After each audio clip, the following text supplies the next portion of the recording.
Good morning, good afternoon, depending on where you're joining us from today.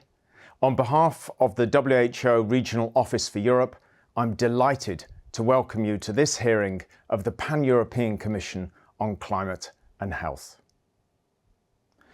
Before we proceed, we'd like to take a moment to remember Dame Jane Goodall, renowned conservationist and climate change activist.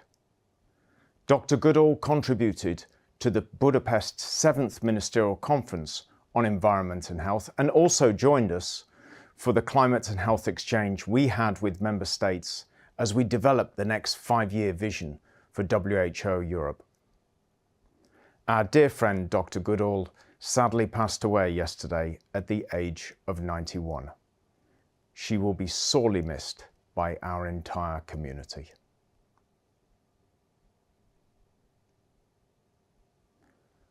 A warm welcome to all our online participants, especially our 11 esteemed commissioners and our chief scientific advisor who join us today. Today's hearing is also broadcast with simultaneous interpretation to Russian, so I please ask you to check your language options on the Zoom platform if you wish to follow proceedings in Russian. Ladies and gentlemen, we have reached the third hearing in a series of virtual sessions convened by the Commission. These hearings are bringing together leading experts, policymakers and key stakeholders from across sectors and also from across the region. Their purpose is to present the latest evidence at the intersection of climate change and health, and to share practical examples and lived experiences, and also to identify gaps, opportunities, and pathways to accelerate action. The insights gathered through these discussions will of course directly inform the Commission's forthcoming recommendations for urgent and impactful climate and health sector action across the WHO European region. We're very honoured to be joined today by leading academic experts and influential voices, each representing critical dimensions of the climate and health agenda. Today's discussions will then lead into a political panel a little later today, convening senior representatives from 4 member states. Panelists will highlight their country's unique political context, the key drivers and the barriers to action, and to share with us progress on climate health strategies. Before we get started, it is my great privilege to share with you this message from Dr. Hans Kluge, WHO Regional Director for Europe and convener of this landmark commission. Distinguished members of the Pan-European Commission on Climate and Health, ministers, friends and colleagues.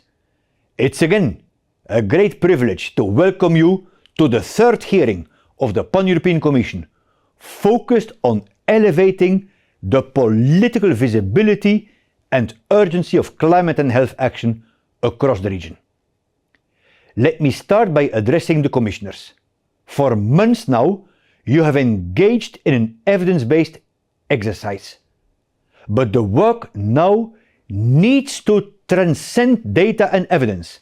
Now, your work evolves into a political challenge.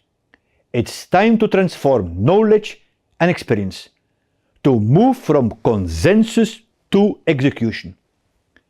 When a scorching summer leads to preventable hospitalizations and deaths, or when a flash flood kills, displaces communities and destroys livelihoods, we are not just witnessing a natural disaster.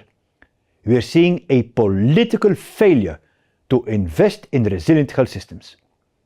This Commission provides the roadmap to shift investment from high carbon to high health solutions, to build climate resilience into every sector, to place health high and at the heart of climate adaptation and mitigation.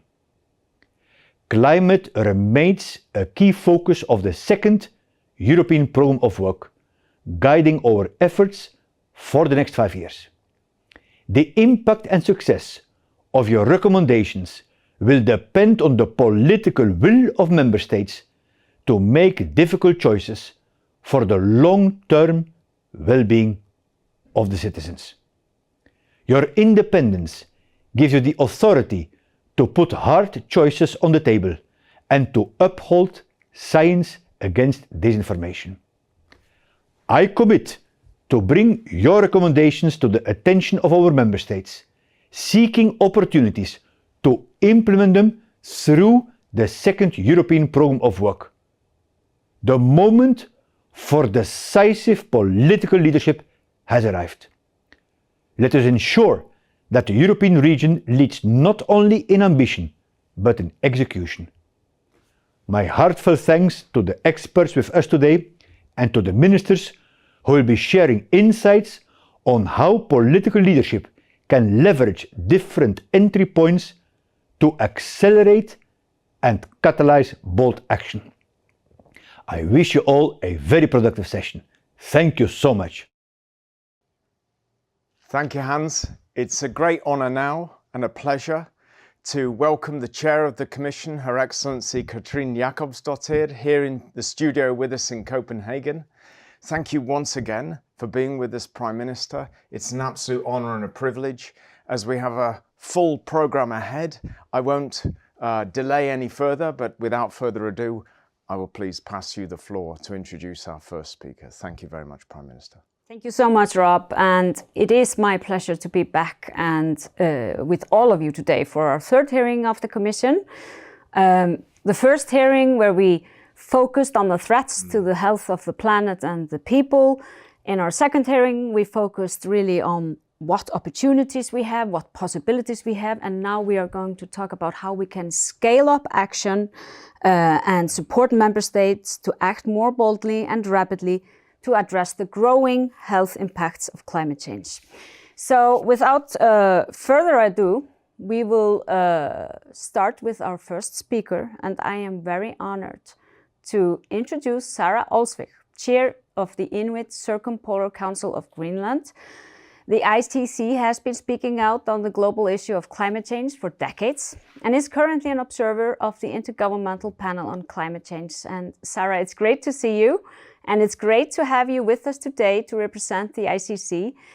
And I would like first to ask you to tell us really how the indigenous communities in the Arctic are responding to the health impacts of climate change. Catherine, and good morning, very early morning from Nuuk, Galashitinat, Greenland, to all of you.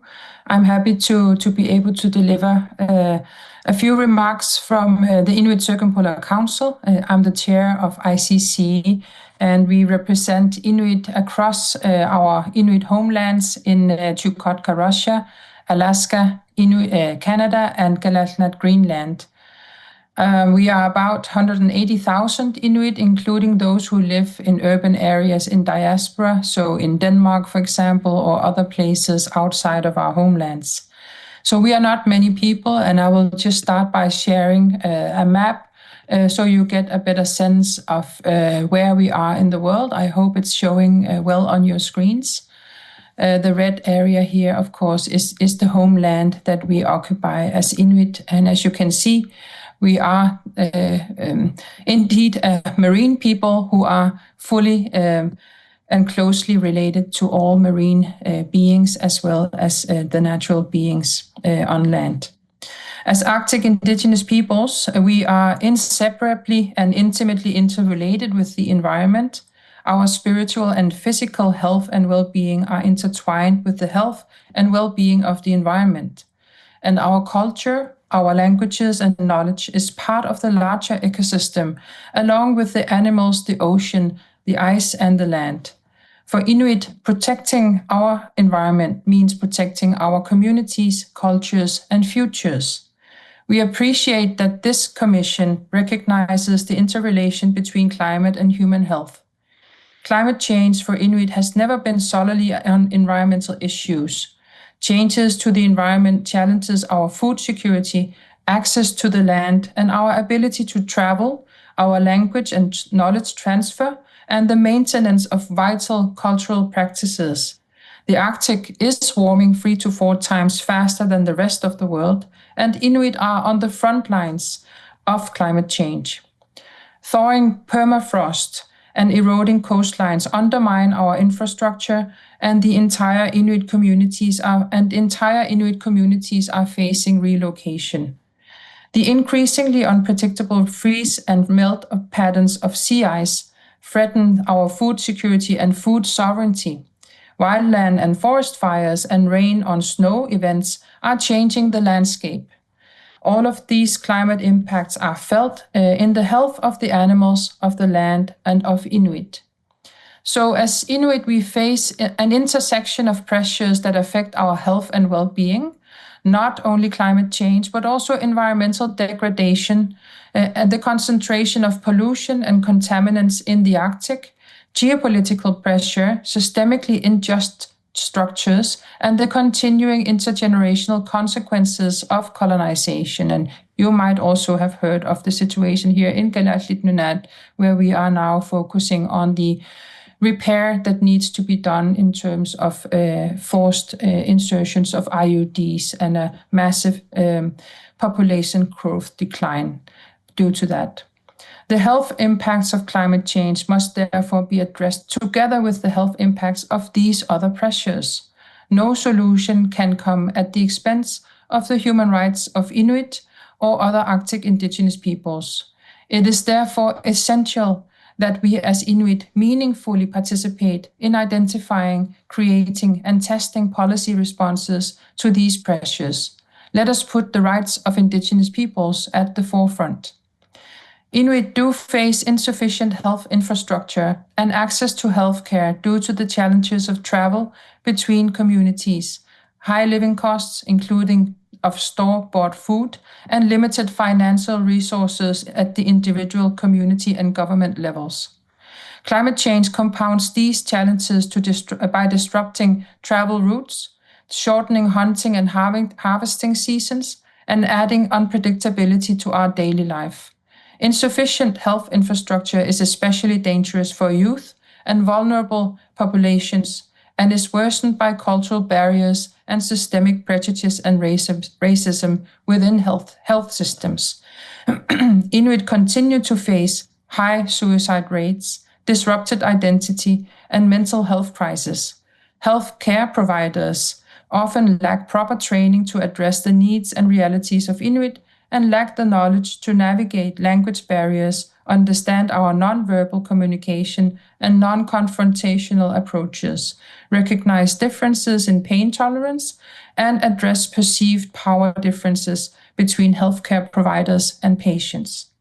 So health recommendations related to Inuit foods create further challenges, discouraging the consumption of our traditional foods that provide much needed nutrition under the misconceptions that these foods are dangerous or are not supported in EU health recommendations, or are limited in terms of regulations impacting our access to hunting, and or access to uphold livelihoods from hunting. And here I can again mention an example, which is the EU seal product ban introduced by the EU.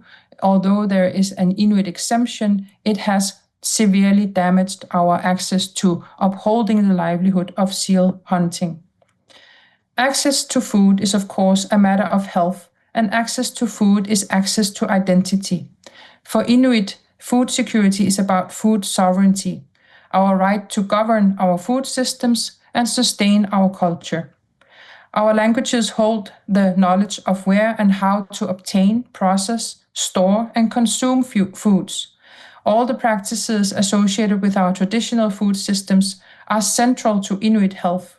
In Kalaallisut Greenlandic, the words associated with our traditional foods are Kalaalimangit or Inumangit, parts of a Greenlander, part of an Inuk, or parts of a person.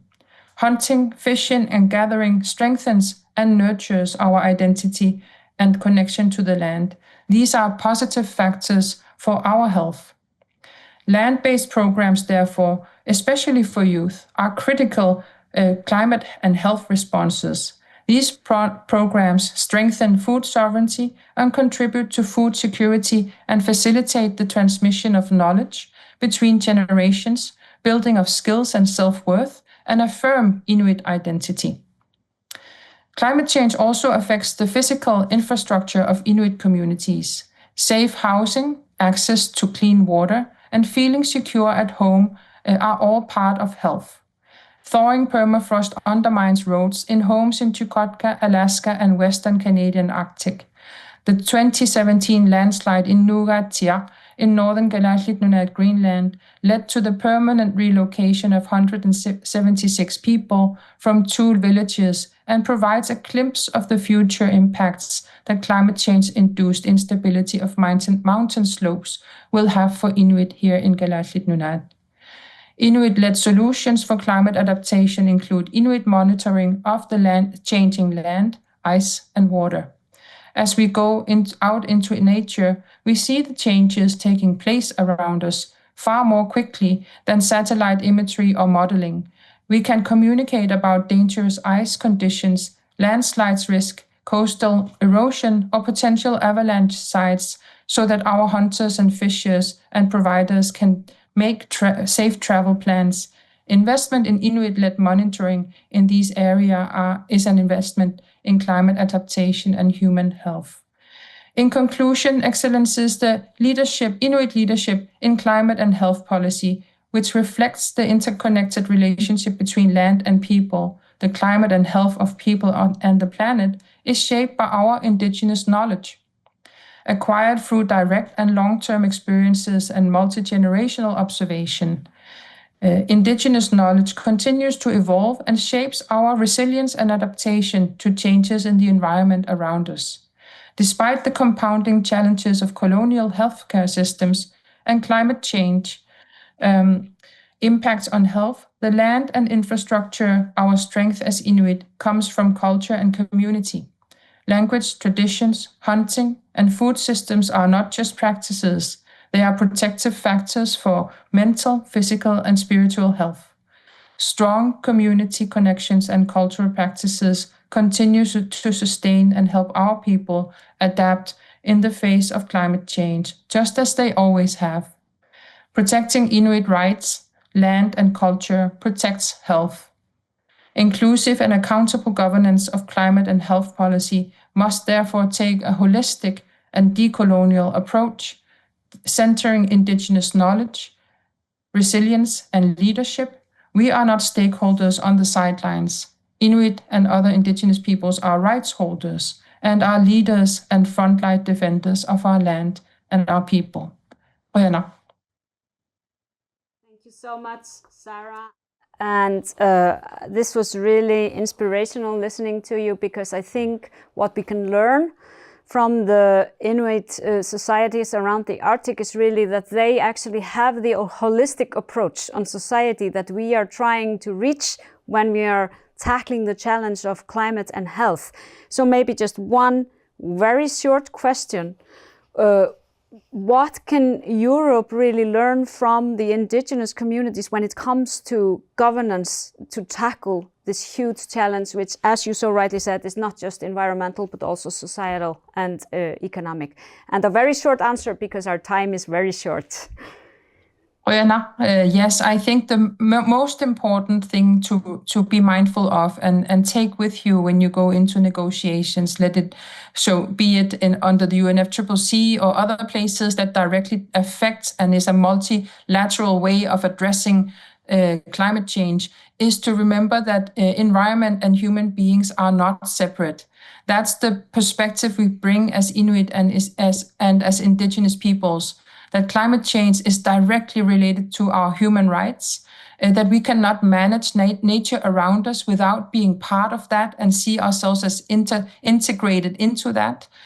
Too often we see policy making that only addresses the environmental and, so to speak, Western scientific aspects of climate change without including the knowledge of indigenous peoples and without being inclusive of addressing the human aspects of climate change and, of course, therefore also the health aspects. There are too many reports that only have ice on the front page. We need to have the people who are affected on the front page. Røyna. Sarah, thank you so much for this spot-on message and for sharing it with us today and with the Commission. We are truly fortunate to have the ICC's community-driven insight and perspective with us. So the ICC has shown strong dedication to advancing environmental sustainability and, as you so rightly pointed out, promoting social and intergenerational justice, which is very much aligned with our mission.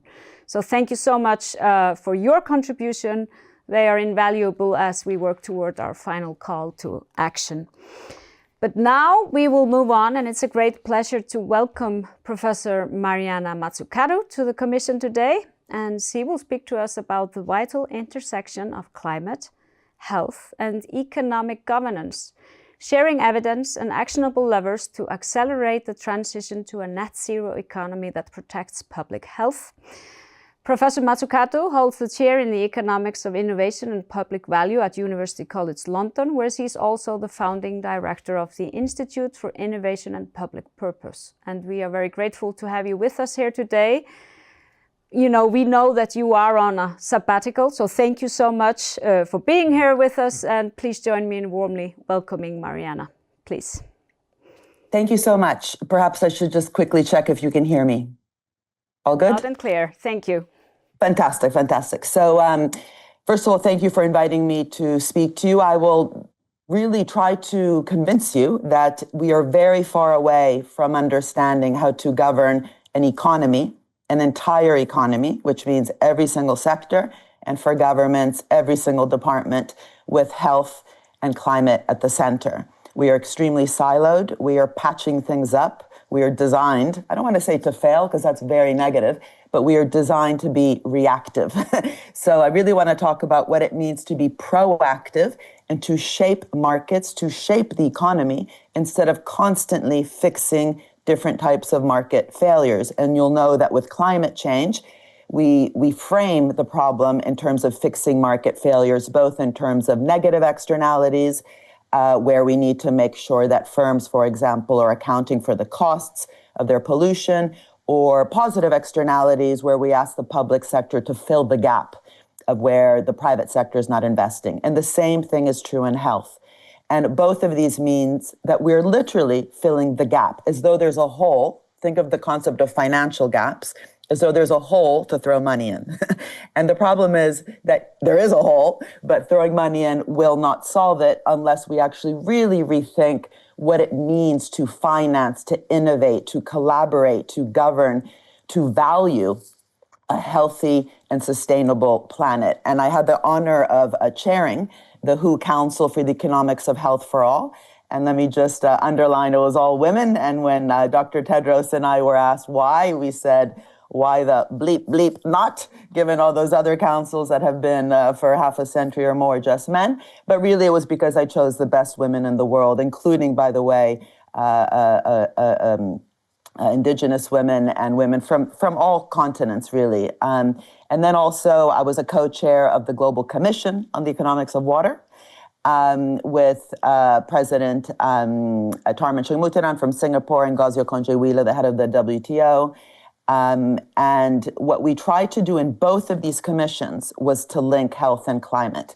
And let me just, remind everyone, you know this better than I do, why these are linked, but there's 83 million deaths by the end of the century from rising temperatures.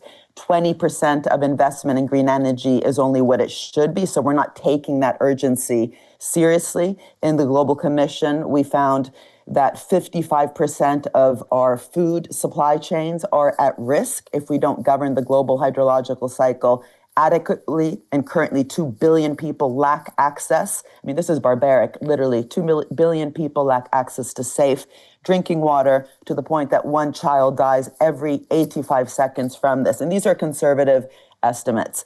And during COVID, we saw that, we needed to, if you want, help companies survive that period because there was a lockdown. But the way that we actually then helped the companies during COVID actually contributed to climate change.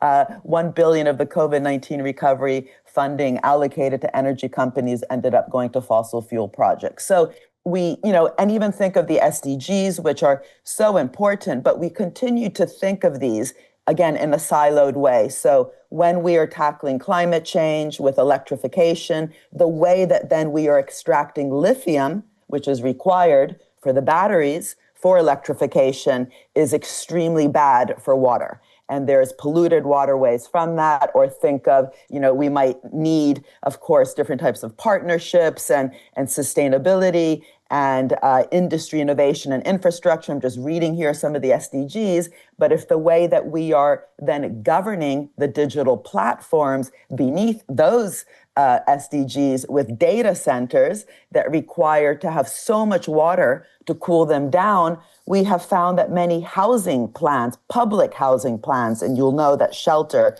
is not only an SDG, but it's a huge problem in many countries.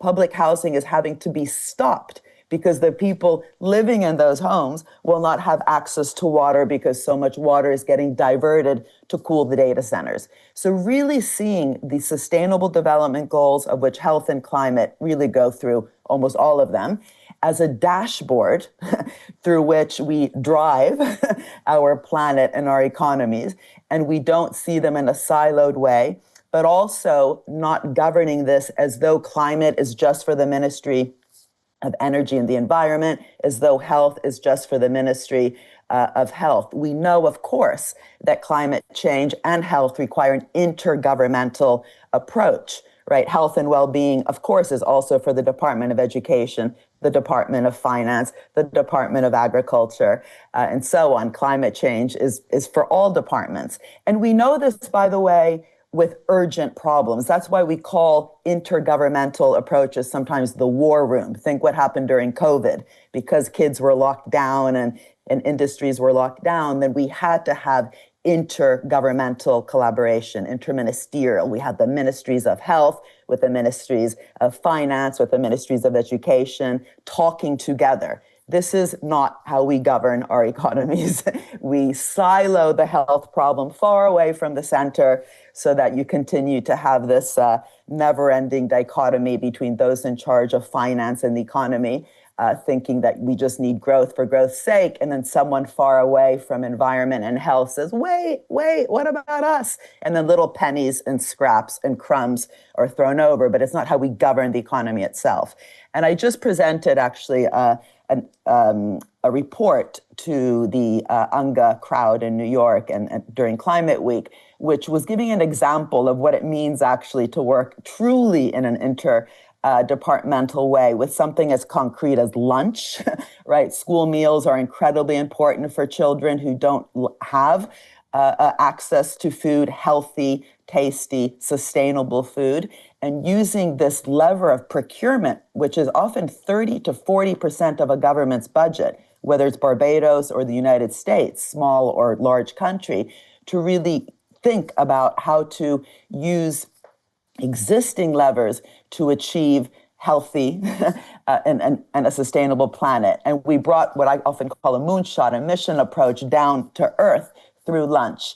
And the idea that actually you can use that lever to both create a more diversified economy, so not relying on monopolistic suppliers to government, how to get kids involved, because every kid loves their lunchtime, learning about it through the curriculum, but especially getting the health ministry, the education ministry, the agriculture ministry, and using local food suppliers. So you can see that by actually bringing health and climate together, we can think about this as a new growth model, right? Because doing this properly means government working with the private sector to invest, to innovate, to collaborate towards a goal. And what is growth? It's investment, it's innovation, it's training, it's productivity investments. And so instead of having this dichotomy that is either growth, innovation, or we worry about, healthy lunch as a welfare topic and not an innovation topic, bringing together what I have called the entrepreneurial state and the welfare state by bringing together health, climate, and new models of growth is really, I think, the challenge. And in this commission, I'll just quickly, my last 2 or 3 minutes, just talk about what we did. It's all online. It also was voted into a resolution, so hopefully you can visit it. But I really wanted to give these introductory points. The first thing we said is it's not enough to say invest in health because it's good for the economy. Yes, it is, and there's a huge multiplier effect. But the problem is to invest in health with a goal, health for all. And what does it mean to talk about health for all? It means rethinking how we value, how we innovate, how we finance, and how we build public sector capacity. You might know I recently wrote a book on the infantilization of governments through this overuse of outsourcing and consultants. The McKinsey-fication of government will not help us govern these processes. So again, value, innovation, finance, and capacity as ways to think of how health ministries work with finance ministries and other ministries, but especially at the level of even the WHO, the World Health Organization, thinking about the full economy of health and not just the old way of the bucket of financing of health. And all of these things have immediate parallels really to the climate debate. I'm not going to get into our 13 recommendations, but these were the 4 buckets. I'll just say something quickly about the 4 buckets. The issue around value, of course, is we talked during COVID about, health workers as essential workers. Do we actually think they're essential? Do we value them? Do we invest in those social infrastructures and, of course, the physical infrastructure? No. And we also don't value health in terms of how we look at GDP. We continue to just have one number, and every now and then we add a bit to it, but we don't have that dashboard approach that I talked about before. Finance, we continue to think there's a gap to throw money into. Actually, there's plenty of finance out there. It's just getting misdirected. As I mentioned before, we continue to have trillions in fossil fuel subsidies. So really focusing a lot on the quality of finance. And one example of this is public banks. There's over $24 trillion in public banks globally, but they're not really directed and working together around the climate and health goals. And we give different examples of this, not only in this report, but also in a recent report I did for the UN on how to get public banks more focused on the SDGs. And too much to say on that, so I don't have time. I talked about public procurement as another financial lever. We wouldn't have gotten to the moon, by the way, back in the 60s without NASA saying, you know what?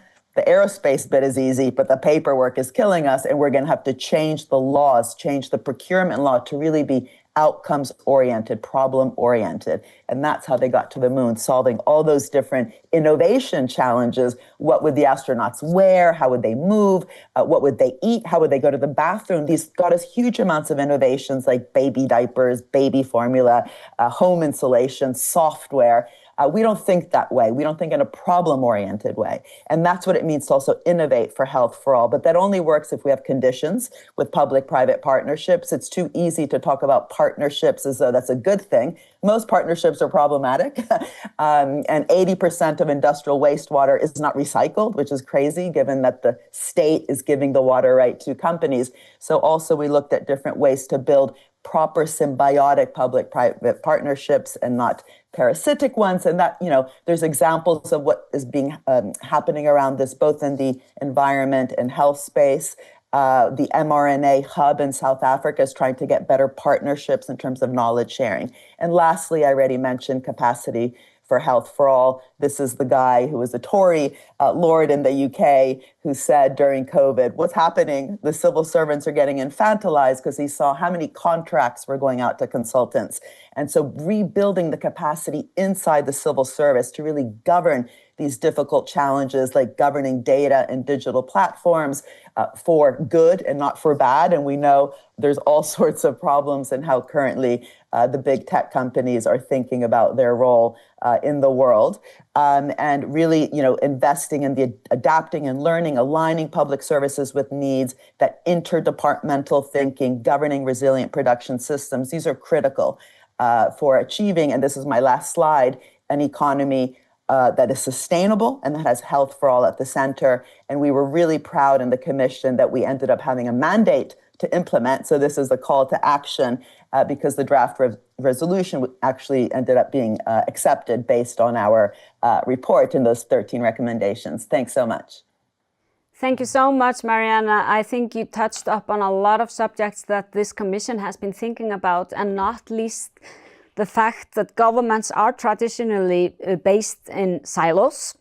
And sometimes it's very difficult to kind of push for that interdepartmental collaboration, which is absolutely vital to achieve progress in dealing with challenges like climate and health. So maybe if we could begin by asking you, and again, all answers must be very short and concise, but my first question is, and then the floor is open for commissioners, so please raise your hand to have some questions for Mariana. But what advice, if you would meet, let's say, a prime minister in a small country like I used to be, what advice would you give me to kind of break down those barriers between departments to push for that whole of government approach for an issue like climate and health? Sure, great question. And I had the honor to recently work with Mia Mottley in her so-called small island state, which I don't like to use that word. We talked about it as a large ocean state. It's a small island, but in a huge ocean. And she tried to implement a lot of this thinking. For example, the whole mission-oriented approach that I talked about, you'll know, takes a challenge like an unhealthy planet in crisis, SDG 13, and turning it into something really concrete. And she decided that the mission for Barbados was to become a clean and beautiful large ocean state, championing sustainable development locally and globally with the goal of all domestic activities becoming 100% sustainable by 2035. And to sandbox that, and this is really the answer to your question, testing it out on something as specific as tourism, which is really a microcosm of everything. Tourism has housing, energy, water, there's health, there's waste, there's agriculture and food, there's transportation, there's digital, but it requires a complete transformation in how a country thinks about tourism. And by the way, Italy as well, we have a very problematic tourism industry. It's very extractive. So I think the answer is to really test it out on something. The example I gave of school meals is also, concrete, but actually a microcosm of so many public-private relationships. And I can tell you that the hotel industry in Barbados is very extractive. During COVID, they didn't even accept during the lockdown to train their workers around this idea of a blue and green economy, which is what the Prime Minister asked them to do, which was to take this downtime, if you want, to invest in something that was so important for the island. So it really requires a different type of public-private partnership. And I think the thing about, upsetting the language. It's not about fixing, it's about co-shaping. It's not about just an ecosystem, it's about defining what does a mutualistic, symbiotic ecosystem look like versus a parasitic predator-prey ecosystem. And finding an example, whether it's school meals or rethinking tourism, to redesign procurement, redesign public finance, and redesign public-private partnerships and the way that government works interministerially. And then to scale it across everything. But you have to test it out on something specific. For a great example, I have several questions coming from the floor, and I will ask everybody to be very short because we only have a very limited amount of time. Omnia El Omrani, you are next. Yes, thank you so much, Prime Minister and Mariana. My question is, I love the dashboard approach. From your work, how have you seen governments institutionalize cross-departmental or multi-sectoral action so that it goes beyond one project and it is more sustainable? So how can ministries of health interact with other ministries in sustainable mechanisms, if you have seen that? Sure. So I think Brazil is a great example because it's not just about inter-ministerial, like chatting each other up. It's also about rethinking literally the organization. So Brazil did something similar to what, in fact, we worked with this on them. Sorry, we worked, on it with them, which was they changed, think of DARPA in the US, right, which is a military industrial complex organization that funds stuff, and then they make sure that the soldiers have access to it. They would never fund, bombs or the internet, which they funded, without making sure the military had access. That's because they want to win the war. Whereas in health, we fund so much stuff. In the US, $40 billion a year has been spent. This is pre-Trump. He's now destroying every organization I talked about in the entrepreneurial state. So there was funding of health innovation, but it wasn't linked to the access part. Right? Separately, you'll have the welfare state. In the US, it's Medicare, Medicaid. In the UK, it's the NHS, and every country has their welfare system. Bringing the innovation state and the welfare state together under one organization focused around health for all or, environmental concerns is the radical step. Even more radical than the interministerial. And Brazil has done it through what they call the health economy industrial complex, HEIC. And it actually has a long history in terms of how they finally got up to it. But I think really studying that maybe for the commission, your commission, and unpicking what that actually looks like, also for the environment side, where we are funding but thinking about citizens' well-being at the same time, funding innovation, funding all the even AI part of health and the environment, but also always with the access to all. And by the way, that's what we didn't do during COVID. Only the AstraZeneca vaccine, only that one, which it shouldn't even be called the AstraZeneca vaccine. That just happened to be the company. But it was the Oxford University taxpayer-funded researchers, so publicly funded researchers that put as a condition to how that vaccine was created, that they had to share the knowledge, keep prices and costs low, and there was other conditions. And that's an example of focusing on the welfare benefit first, and then structuring the innovation collaboration to deliver on it. And that's just as important as that interministerial collaboration. And the example on interministerial would be Sweden, actually, where they had at the high level a fossil-free welfare state, and then they brought it down to something like having that school meal policy where every child had to have access to healthy, tasty, sustainable school meals. So again, starting from something as big as, a carbon-free welfare state to making sure that the lunch was provided in that way. Exactly. Now I have two questions, and I will have them together so you can answer them together because time is short again. Linda Bregu and then Sir Andrew Haynes. But Linda, you're first. So good morning to everyone. One question from my side. You rightly mentioned that we don't think in a problem-oriented way. So here at this commission, I think this is our center mission. We have to think and propose something that is problem-oriented way. I was just looking a bit and then reading about the documents that were issued before the climate summit during the UN week now. And so it is said that from the Baku to the Belen roadmap, the aim is to mobilize like $1.3 trillion in external finance to develop countries for the climate actions by 2035. While on the other hand,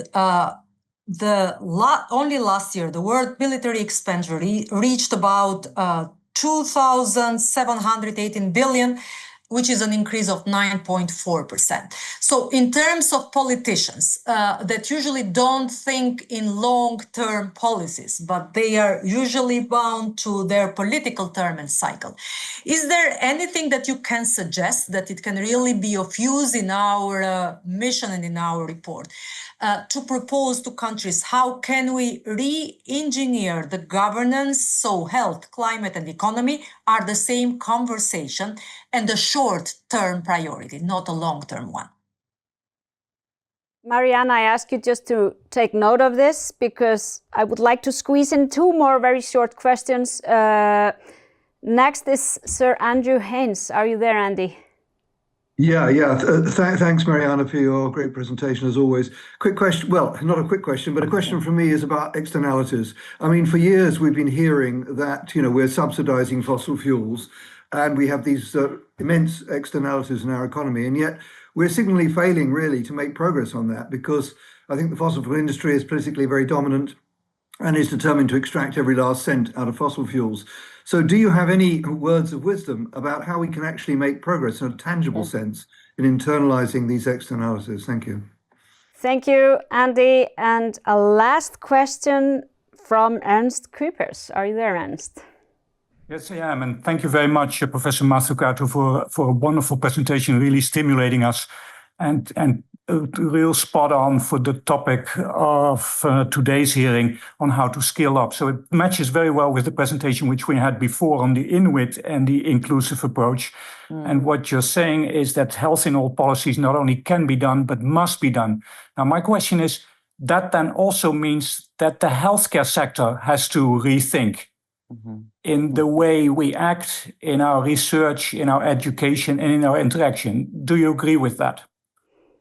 Thank you for great questions. Mariana, I am going to ask you to do the impossible to answer the three questions in approximately 3 minutes. So please, the floor is yours. You're going to give me. Okay. I thought you were going to say 3 seconds. Okay, good. So the first question, we just wrote a paper. I'll just tell you also the title of the paper, Mind the Mission, Not the Gap. If you want to download it, you'll see just how much money is being wasted, both, by the way, in terms of the second question, the fossil fuel industry still receiving 7 trillion in subsidies. But the bigger question is exactly as you posed it. Just think of Germany. So Germany was having a huge battle. This is the previous government between, the green guy, Habeck, saying green, green, green. The finance guy, Lindner, saying no, no, no, there's no money. And then the military budget is discussed because of the war that, of course, had to be talked about in terms of Russia's invasion of Ukraine. And for that, billions were created, right? And even more recently, billions are created, actually across the world, for defense. So we know we can create money. No one ever said during Vietnam, during World War I, during World War II, any war, no one ever said, oh God, we have no money. Sorry, we can't go. We're not going to go. We have to raise tax revenue. For war, money is created. For war, they also tend to do it, as I said before, in a mission-oriented way, catalyzing huge amounts of investments across the economy because there's all sorts of problems they have to solve. Not only do we not create money for health, not only do we not create money for climate, but we don't do it in that problem-oriented way, which then catalyzes innovation, which catalyzes growth. All those, I wrote a book called Mission Economy, which looked at all the innovations that came out from the Apollo program. Even if they had blown up just before getting to the moon, it would have still been successful in terms of the huge amounts of innovations that they produced, which ended up actually stimulating growth due to the technological changes. So that's really the key point, which is to admit that we are imposing self-harm by not actually thinking about creating the funds for tackling these problems. Second, even when we do create the funds, we're really stupid by not doing it in a problem-oriented way. We're just spraying money here and there, thinking of financial gaps. And three, there's plenty of money out there. It's just, again, filling the gaps. And if you look at even the public funds, which I talked about before, the 24 trillion in public banks, it's a perfect example of what it means to do things not smartly, as though it's just about little projects and not the sum being bigger than the parts. And without a mission, it will always be the sum or not bigger than the parts. The externalities, I've sort of already answer that, which is to think of externalities by design means that we are just fixing different problems here and there. So the first point is we don't actually fix those externalities, and that's your point, but it's not independent from thinking in an externality way, because externalities, the framework of externalities is that you think markets work fine, but sometimes they mess up and we have to come in and fix the market. Actually, we need to shape and create markets to be completely different from what they currently are. All my books are about that. So sorry, I don't mean to say go read my books, but anyway, it is about that complete change in the mindset.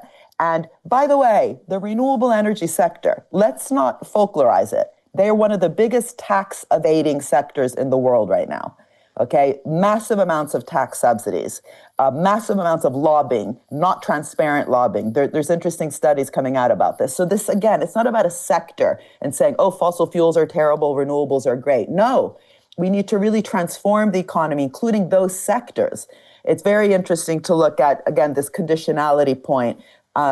Chile, for example, again, because they have sustainability at the center of their plan, the way that they are talking to the lithium sector is that sector has to change how it's currently extracting, again, the natural resources from the ground to be more water resilient. And that idea of actually taking the AstraZeneca Oxford vaccine as an example of a different type of relationship, I think means going beyond this idea of externality. And then Ernst, you said, does the healthcare sector have to be changed? Of course. I used to tell my husband, if I don't come home at night, it was Pfizer. Sorry, because I've been ranting about the healthcare industry. Okay, so the pharmaceutical industry for 30 years now. It's one of the most financialized sectors. Spending more on share buybacks, by the way, just to boost share prices, stock options, and executive pay than on R&D. How they work with the public sector is extremely parasitic. And by that, I mean in a biological way, like in terms of a biological metaphor. Biologists are much better than economists in terms of, being specific on what kind of ecosystem we want. And not accepting that kind of conditionality that I talked about before. They just take from government money and then, make billions, even during COVID. And so that's about changing how we think about how the public sector works with the private sector, with the pharma and biotech sector. And it means thinking within government how it works, not just with the health ministry, but at least with the finance ministry. And after COVID, it was decided they would meet every year. Health ministers and finance ministers, they're not meeting every year. And if they were meeting every year, the question should be, if health for all is the goal, what does it mean for how we finance that?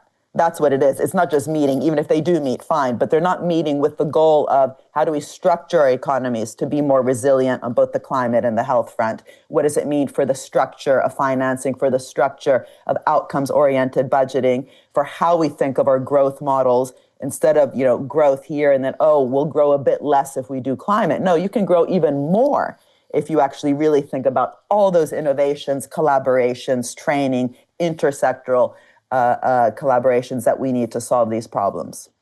Thank you so much, Mariana. It was really inspirational to listen to you, and I know we will use this in our upcoming work before we make our final proposal. So thank you again.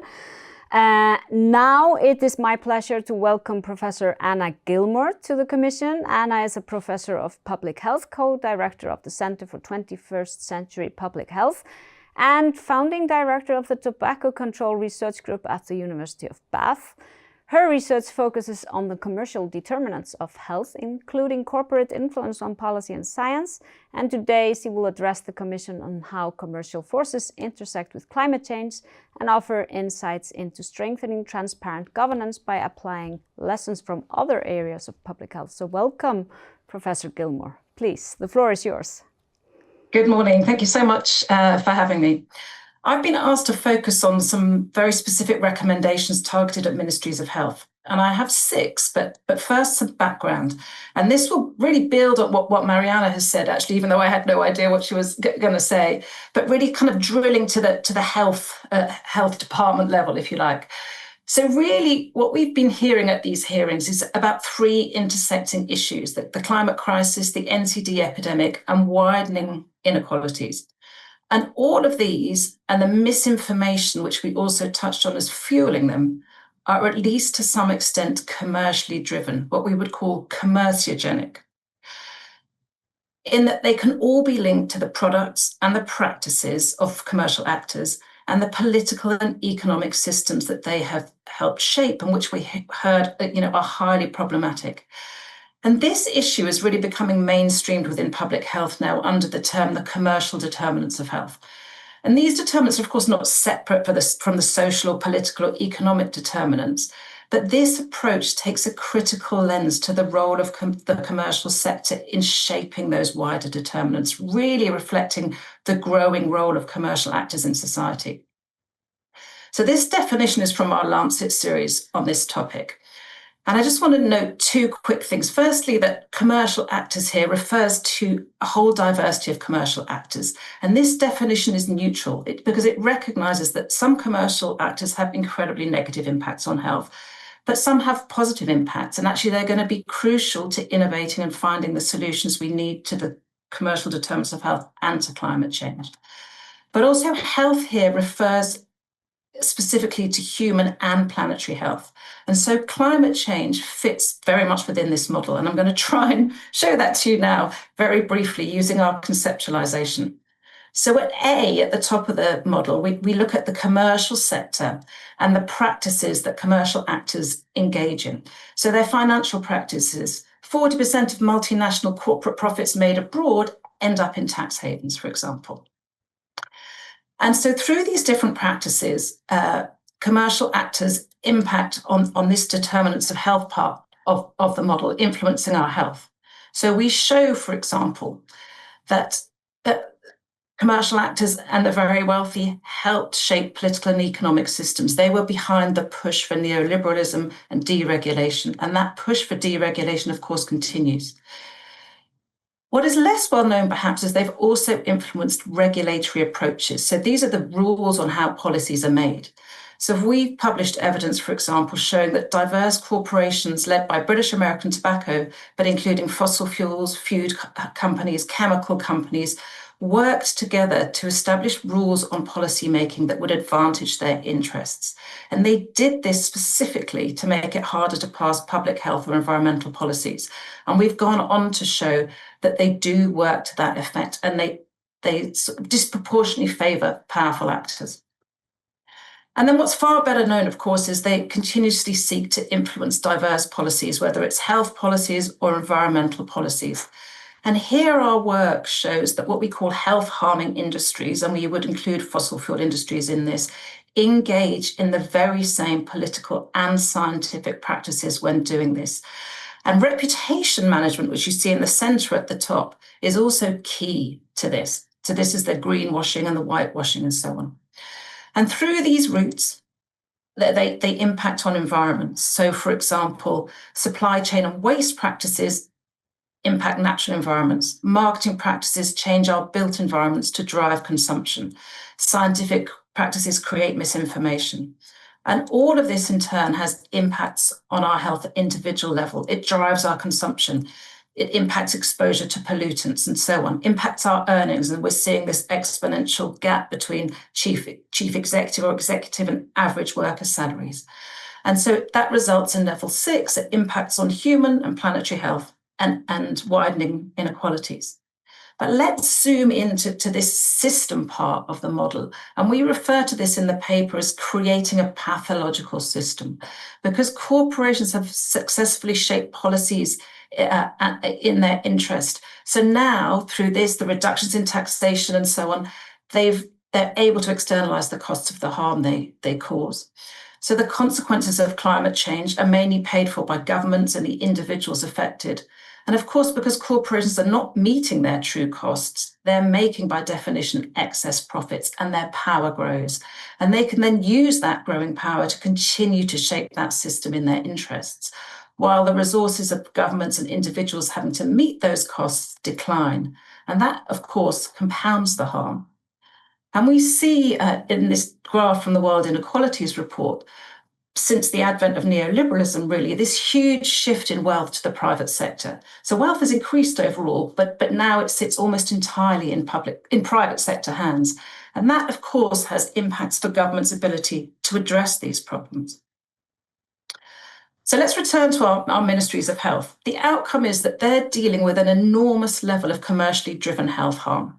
So we estimate that the products of just these 4 industries here account for between 19 and 33 million deaths per year.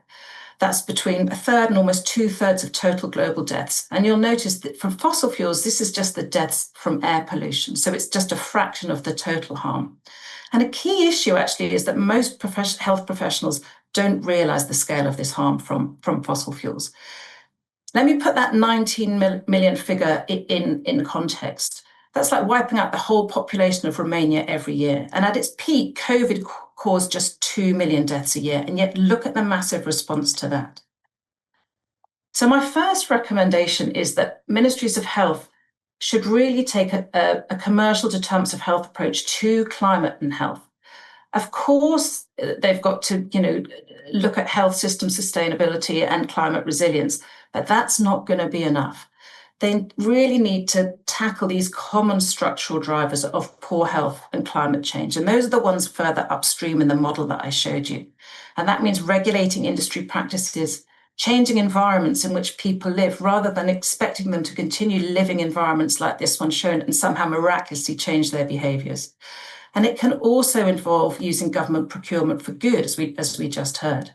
And taking this approach will allow governments to realise very significant co-benefits, I've given a few examples, to reduce inequalities and to reduce the burden on health services. And that's because taking a structural approach to health rather than individual health achieves benefits at scale.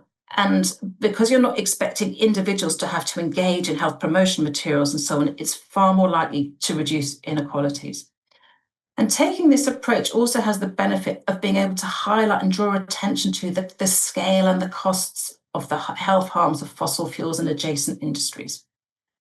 It's also familiar to ministries of health because this is the approach they've taken in tobacco control. And that leads me to recommendation 2.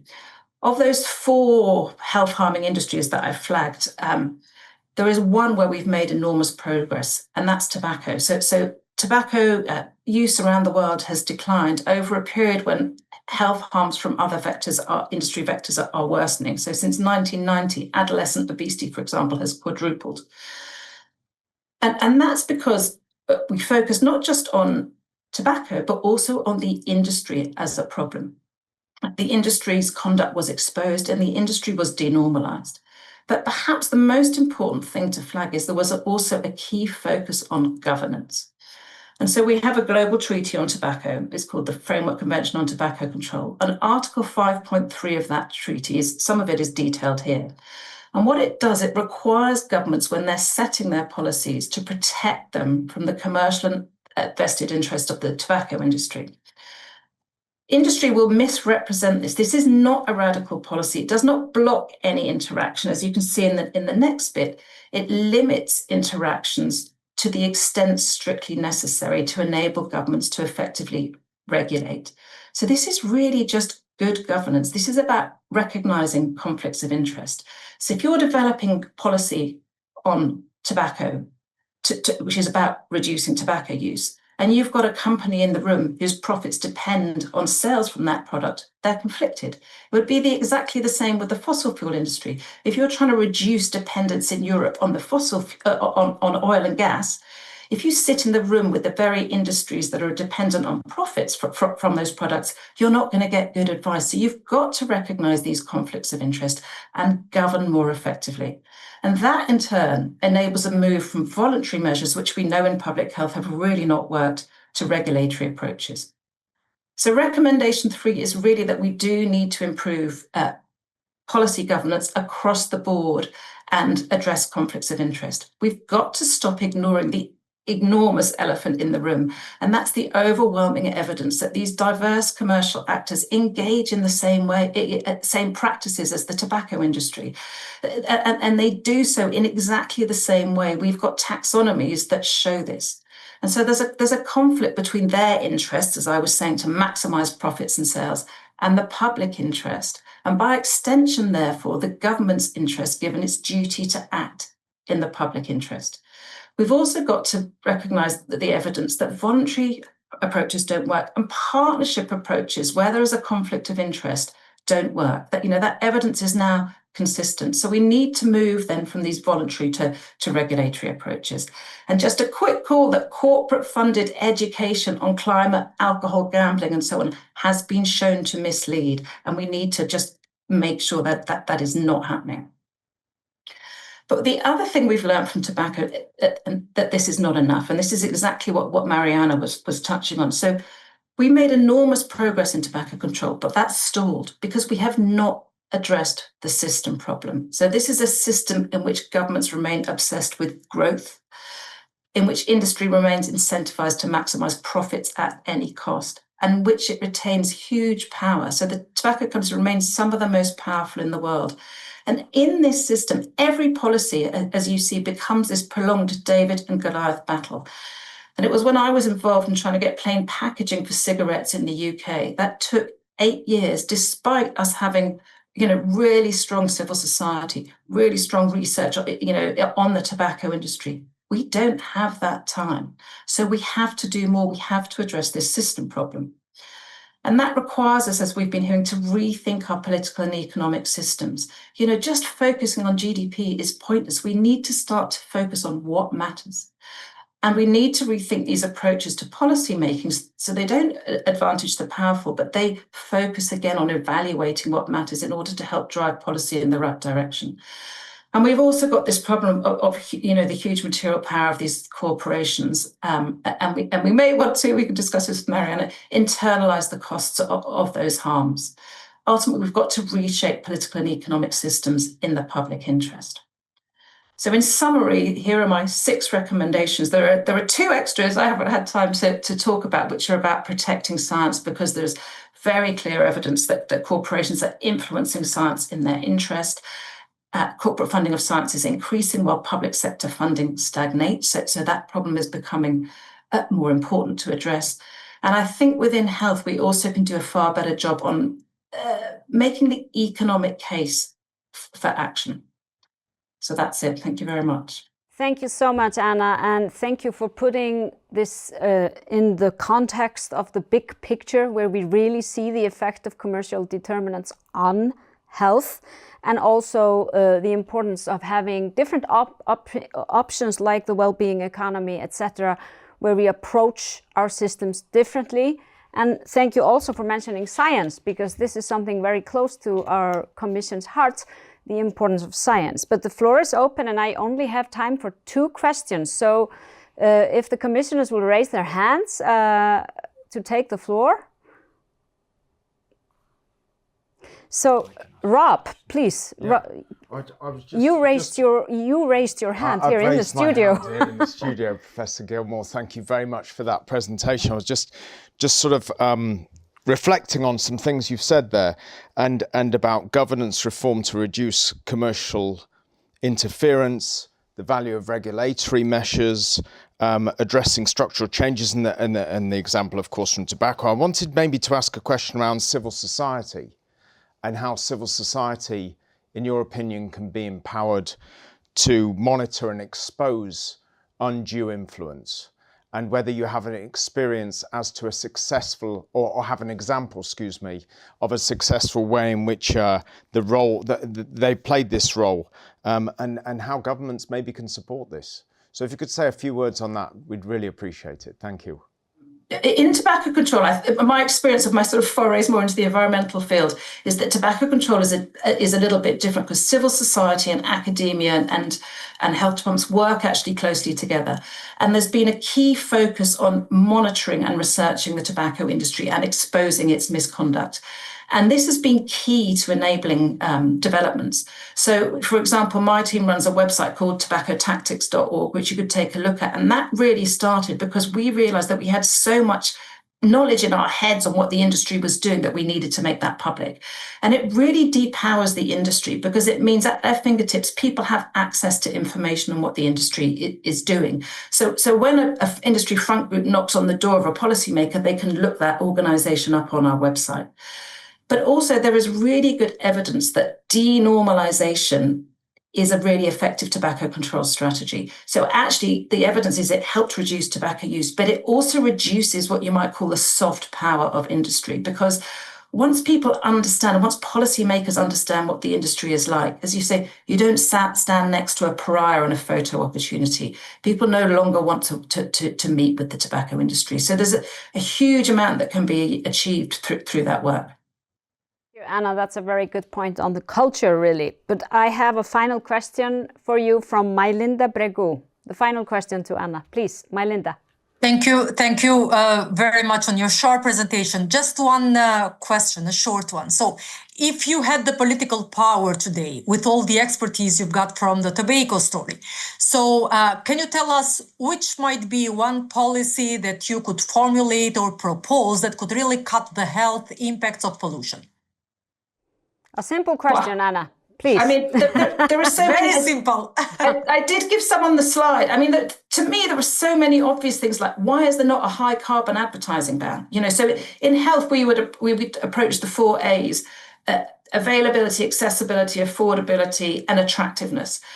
So, you know, high carbon advertising bans. But some of the things I flagged about huge co-benefits, improvements to housing, improvements to food supply chains is probably the best thing.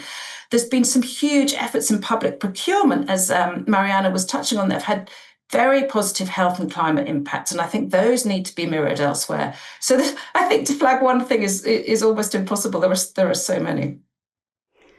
So thank you very much, Anna. Is there any final questions? No? Then we will just move on. Thank you so much, Anna. And we will move on to our next speaker.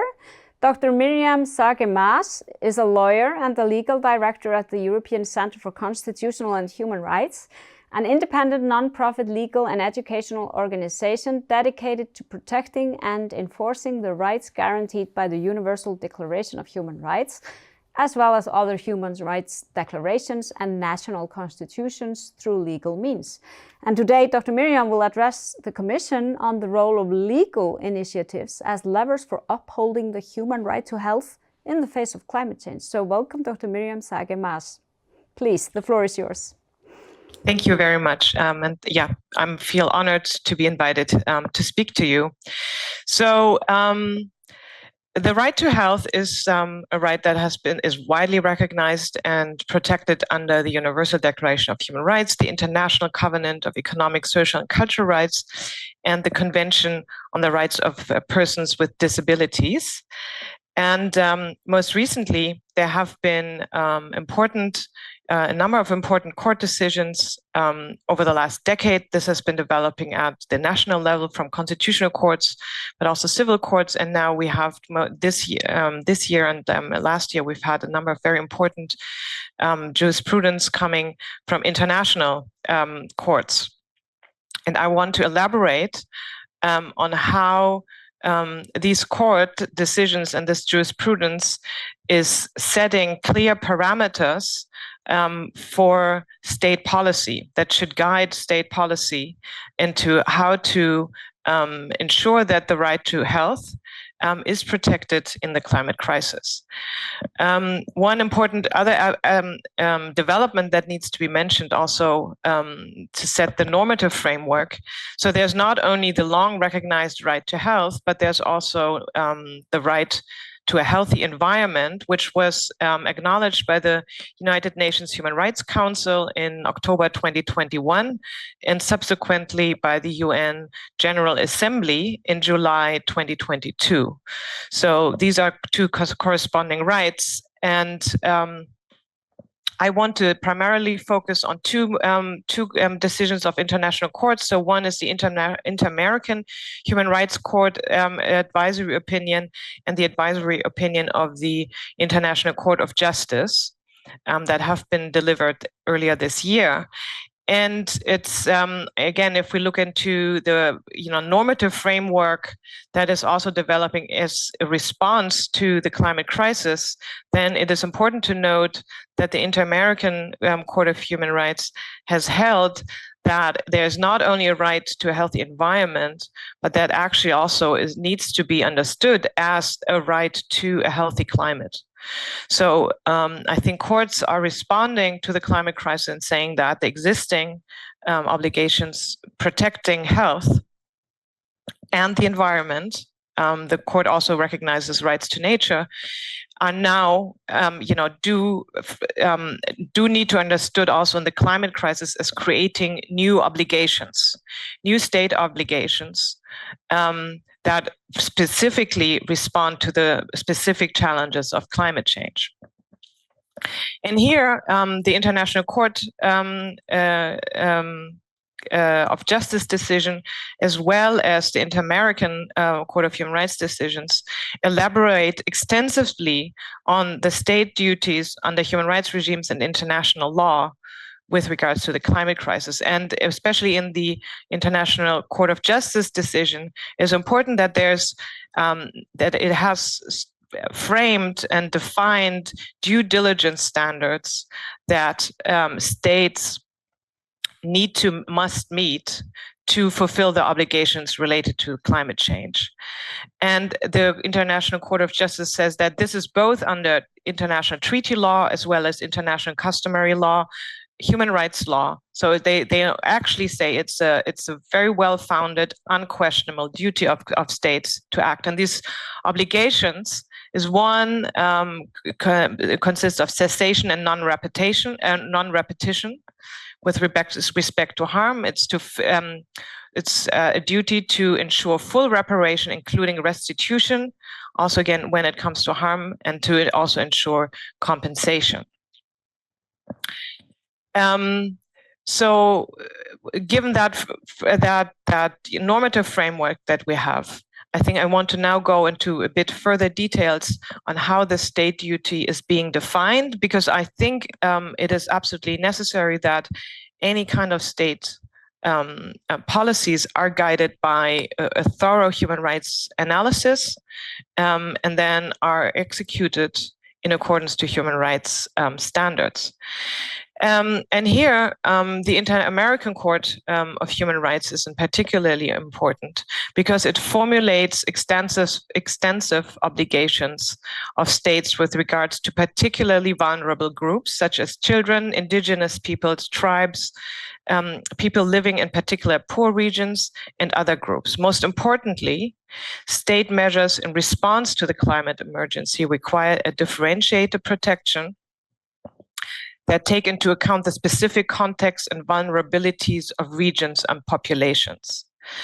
And so, to some extent, these are the expectations that actually already exist when we talk about health systems and responses, to health challenges. But the court emphasizes that as the climate crisis needs to be understood as a situation that exacerbates social inequality, that exacerbates the situation of vulnerable groups, states need to take a particularly effort in analyzing and understanding who are the vulnerable groups, and needs to develop very targeted, specific responses to meeting the needs and of these groups. So also, there's no doubt that that the principle of equality and non-discrimination, so very classic human rights obligations of states, are are even becoming even more important and more pressing for states. The same goes, I think, it's also been very clearly while there needs to be a differentiated approach with taking vulnerabilities into account, the state duties can be further differentiated in there's a duty to adapt, so that adaptation is a core component of states' duties to respect, protect, and fulfill human rights in the context of climate change, so that this is needs to be understood as a cross-cutting obligation that integrates environmental governance, social equity, procedural guarantees, and must be supported both by national planning as well as international cooperation. And also there, the International Court of Justice decision is very important, because it clearly says that there needs to be a continued international cooperation, which in itself also is an obligation enshrined in the Covenant for Economic, Social, and Cultural Rights. So for another important aspect of the state duty to protect, that the Inter-American Court again has been very strong that this also means it must be regulating corporate behavior. So this is both to requiring companies to disclose and reduce greenhouse gas emissions. And I think this has been in particular of that, but I would say that the obligation to regulate companies and corporate behavior also is true to companies operating in the health sector, and the questions of how do you make certain services accessible and affordable for marginalized parts of the population. There is, after these two decisions, I mean, we've seen this over and over again, also being or the jurisprudence of constitutional courts on the national level, but also with ICJ advisory opinion now and the Inter-American Court of Human Rights advisory opinions. I think it is clear, there's no question that the Paris Agreement and the 1.50 degree goals is an unquestionable goal, and that it is not up to the discretion of states on how they want to reach these goals, in which time frame, and with which measures. But it is absolutely an obligation to exercise due diligence when it comes to these goals, and any policy that does not meet or is not aiming at, with the available scientific knowledge that we have, is a breach of a state duty under international law. And so I think another aspect that has been emphasized is the necessity to guarantee access to justice and procedural rights. That is, I think, also something, and the necessity to include, to give access to processes of developing policies, and that these need to be inclusive state processes that also, in particular, give a voice to vulnerable groups to assess on how they think policies should be contributing to their so that they can enjoy the right to a healthy climate and environment and the right to health. So with that, I would say, so one last aspect I want to raise, which is also has actually been the driving source of or force of initiating the ICJ advisory opinion, is the question of reparations. So, as we are in the midst of the climate crisis, we see that there's a growing, disasters are growing. So there is the financial losses of particularly vulnerable groups is very present. And the question of, so who is going to pay for all the reparations, which is also the question, who is actually going to invest into the health systems, the national health systems? So where are these funds going to come from? The ICJ did, rule that yes, if states are violating their obligations, then there are somewhat also obligations as I said before, for restitution and compensation. I think more importantly, you see on national level, at national courts, you see a growing number of cases that are actually asking the corporate sector to pay reparations for concrete damages that have been occurred. And I think that is something, this is still in the early stages, but also there you can see that there are certain parameters being built on how do you estimate and attribute responsibility for damages, and how do you actually also get the private sector into all those that have profited from fossil fuel energy. How do you get these big emitters to actually contribute back to into the state systems or to affected communities, so that the resources are available for all the adaptations that are necessary in the climate crisis. Thank you so much. Thank you so much, Miriam. And this last point was very important because our last two experts have actually been pointing out that there is a lot of wealth in the private sector, which is actually derived from the use of fossil fuels, among other things. So I think this is a very important last point. But the floor is open for questions, and Rob has the first question here. Yeah. But I asked the commissioners also to raise their hands if they have questions. Yes, thanks, Miriam. While the commissioners reflect and digest what you've just presented so expertly, thank you very much. Now, of course, my question relates to, we have advisory opinions, we have resolutions, we have World Health Assembly resolutions that are adopted by governments across the world. You talk about state duties to protect. My question is more about a state duty to enforce, and it's more related to how we move from symbolism, and you were touching on it at the end there, how we move from symbolism to real enforcement. And here our previous speakers touched upon this with some asks, and Professor Gilmore just asked, I noted, why don't we have high carbon advertising bans?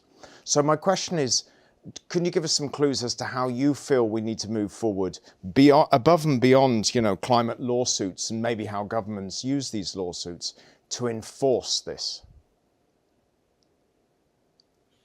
Well, enforcement of regulations is usually not so much a problem of the law, but a problem of political will. No, so I would say that states, and especially in Europe, there's a variety of regulatory tools that are available, and we've been speaking about them. And so it's more a question of using these tools to implement policies that correspond to the climate crisis. But I don't see that there's a lack of tool, and enforcement is not a lack of, it's not at least in Europe, I would say it's hardly a lack of capacities of state agencies. It is a lack of political will.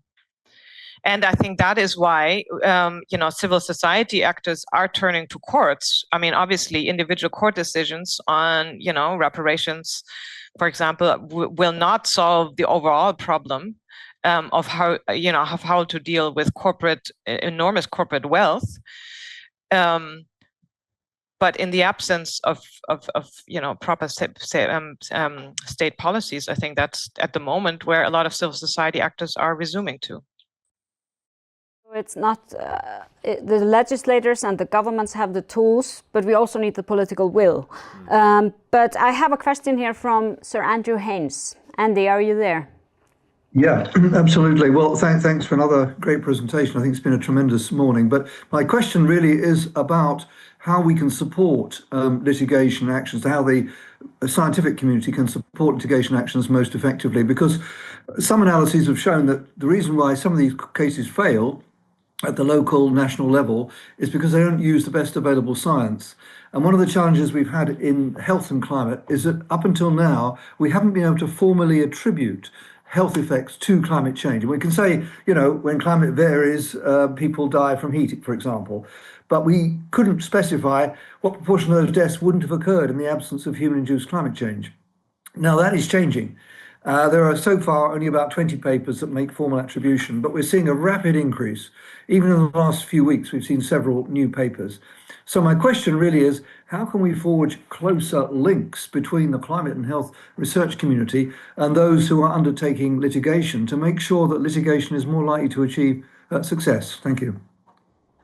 Yeah, that is a good question. I'm currently going through this very difficult process. Well, I think one question is, right, there's usually a gap between actors in Global South and the accessibility for them to science, right? And I think all we can do there is it can only be improved through networks. And I think there are a number of actors that are actually enhancing this ability to access science. And I agree with you. Attribution science is one of the core issues, especially when it comes to court decisions.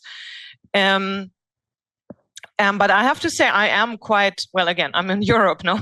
So for me, it's probably quite easy. But yeah, I am quite encouraged how the cooperation between science and lawyers is functioning. One thing that I have in this case that we're currently preparing, been encountering, I think still also a lack is how can we ensure that the science located in Europe and Northern America is actually reaching out to science in the Global South, because what we've been encountering that potentially climate model and also attribution models developed in Europe do not necessarily always function equally well as in countries of the Global South to actually really reproduce and really show the connection between climate change because they were developed in Europe. Again, I'm not a scientist, but that's just something I'm observing. So I think what it all needs, it's just as it's a state duty to have international cooperation, we as scientists, civil society actors, there needs to be more cooperation, I think, in that regard. But it's at the same time, I agree with you. It's a rapidly developing field of research, and at the moment, and I think that is simply something that needs to be continued. Again, but also not to forget that I think courts also they are influenced by general political debate, and so we're again back to this question: how can we, in times of politically, growing authoritarianism, growing conservatism, how do we ensure that the narratives around why is climate change important, like a real problem that needs to be addressed by states? And so I think it's a wider societal debate that also needs to be stirred, and the commissions like yours, I think, are part of this, right? Stirring this political debate and the awareness, so that the available tools we all have, the justice systems that are functioning in Europe comparatively well, also they need a political environment in which they can do so, and I think that's a very important point you raised there. And there's a final question from me, because let's say that we have a leader here in Europe, because this is a European Commission, even though we also have a global perspective, because climate and health is something that we're all dealing with. But let's say that we have a leader in Europe who has the political will to push this agenda on climate and health. How can the decision of the International Court of Justice actually help that leader? What effect does it have to help leaders who really want to push the agenda.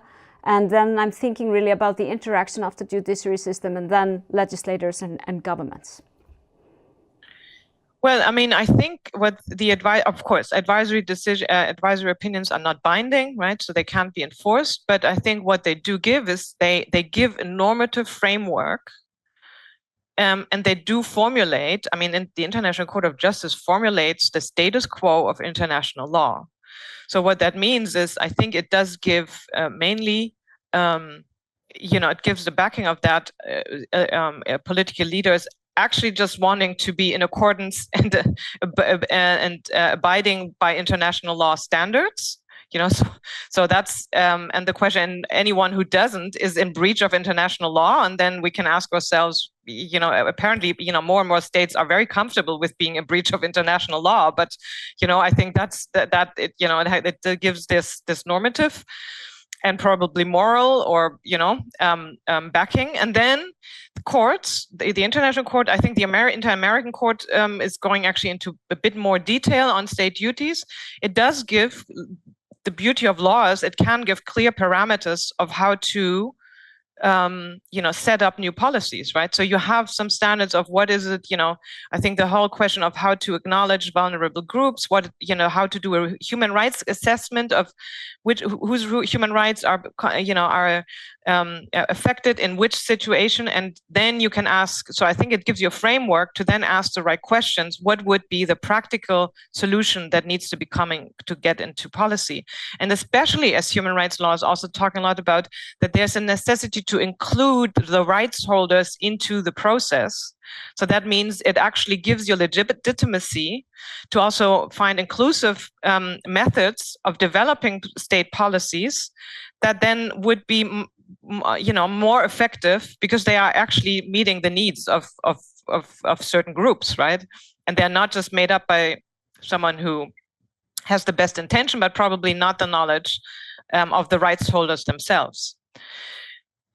So one is, I think it gives a good framework and guidance for policy making, and then it gives a normative backing that is something that is actually not optional. And I think these court decisions have been or advisory opinions, in combination with a number of constitutional court decisions. Like it's not optional. It's a human rights obligation, and under international law, and not only human rights, other international laws as well. That's a very clear answer. Thank you so much, Miriam, for your intervention. And now we move on, and I wish to introduce Rebecca Forner, the Regional Director for Europe for the International Federation of Medical Students Associations, representing 1.5 million medical students worldwide. Rebecca brings the perspective of the next generation of health professionals, voices that are essential for shaping climate policies and advancing climate and health action. So welcome, Rebecca, and thank you for joining us today. Thank you so much for that introduction. It is a huge honor to speak here today on behalf of the International Federation of Medical Students Association. As you said, IFMSA presents over 1.5 million medical students worldwide in 124 countries, including 48 countries in the WHO European region. Accordingly, the IFMSA unites medical students worldwide to lead initiatives that positively impact the communities we serve, and that aim to create a more sustainable and healthy future.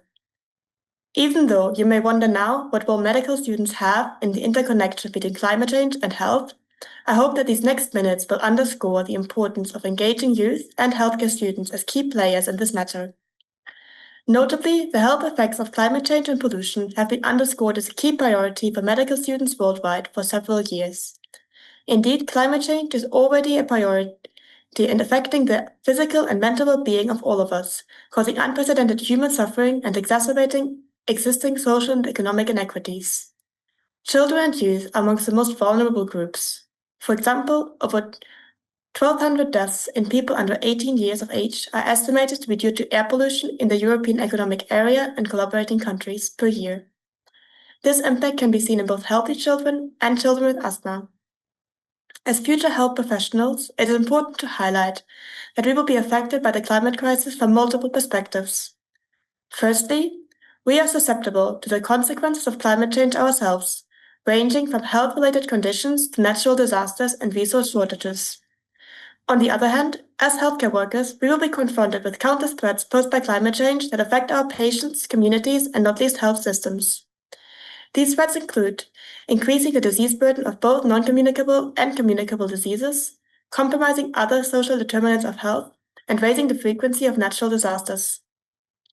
Consequently, the IFMSA continuously takes action and stands towards a more resilient future and a more prepared future generation of healthcare providers. IFMSA has a unique structure that allows it to tackle this issue at all levels, local, national, and international.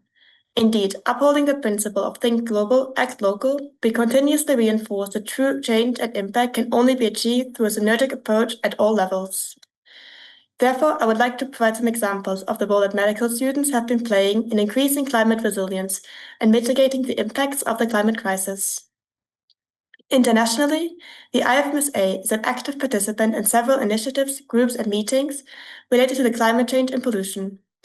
For instance, we are part of the WHO Youth Council Planetary Health Working Group while working directly with the WHO Department on Climate Change and Health. Furthermore, the IFMSA is a founding and board member of the Global Climate and Health Alliance, GCHA. Additionally, we take part in events such as UNFCCC COP, SB, WHA, and the WHO regional committees, where we persistently stress the importance of the climate crisis in global health and contribute with innovative and goal-driven perspectives and ideas. Nationally and locally, our members advocate for change at the respective levels, bringing our goals closer to their communities, adapting solutions to national realities, and creating activities that empower and capacitate medical students and the general population. Amongst many other initiatives, I would like to highlight a peer education project in Serbia to empower healthcare professionals to respond to climate-related disasters, as well as a cross-national campaign calling for climate education and medical curricula. Indeed, the number of local and national activities has been growing, showing the motivation of medical students to drive change. However, this action requires proper knowledge and capacitation to simultaneously understand the health-related consequences of pollution and climate change, and to know how we, healthcare students and future professionals, can change it. Even though several capacity-building initiatives are held by medical students to medical students, there's a notable lack of preparedness built through our formal medical education. An IFMSA survey developed in 2020 showed that only 15% of medical students include climate change in their curricula. This is particularly worrying, given that health systems are one of the largest contributors to climate change, responsible for about 5% of greenhouse gas emissions worldwide. And these emissions are likely to increase as the number of people requiring care increases. Although this is the current reality, it does not have to remain this way. IFMSA advocates for ways to provide care while reducing the amount of waste produced, resources used, and greenhouse gases emitted. This does not have to come at the expense of the quality of care of patients. On the contrary, many sustainable and healthy interventions can go hand in hand. Transitioning to climate-friendly and carbon-free facilities while prioritizing energy-efficient equipment, sustainable materials, and adopting waste management practices can take us forward. However, raising environmental awareness among staff and patients is crucial to increase climate resilience in the health sector. Healthcare is not just responding to problems that already exist. Growing evidence demonstrates the importance of holistic interventions and preventative measures. Nonetheless, medical education remains focused on treating isolated conditions and often overlooks the broader public health consequences. While economic considerations are familiar to all students and workers, few are aware of the environmental impacts of interventions and how that in turn affects health. By rethinking the role of healthcare students and workers in the broader context of society, involving them not only in treatment but also in health promotion, we can create systems that reduce the climate impact, help people adapt to the consequences of the climate crisis, while also reducing the overall disease burden. This can only be achieved by educating healthcare students and professionals about the linkages between climate change and health and their role in reducing these. As future doctors, we are in a powerful position to impact the society around us. Nonetheless, we are often not consulted or invited to the tables where the future that we will inherit is discussed. This ranges from local discussions about our needs and curricula to international fora where we can contribute with insight and ideas that we will be the ones to directly live and bring to reality. The climate crisis is an urgent and pressing matter that cannot wait to be solved tomorrow. This makes it ever more important to give the future workforce the tools and spaces to advocate for sustainable health systems and communities. A future where the healthcare sector does not contribute to the problem, but can instead be part of the solution. To end my presentation, I would like to leave you with 3 final messages. Firstly, I want to stress the importance of addressing climate change and its consequences in all medical curricula, not just as an elective or specialty training, but as a core part of every student's medical education. This should address adaptation and resilience mechanism and health promotion, including health equity for the most vulnerable populations. Secondly, the health sector itself and medical universities must reduce their emissions, divest from fossil fuels, and healthcare professionals must be equipped with the knowledge and skills to make informed and sustainable decisions.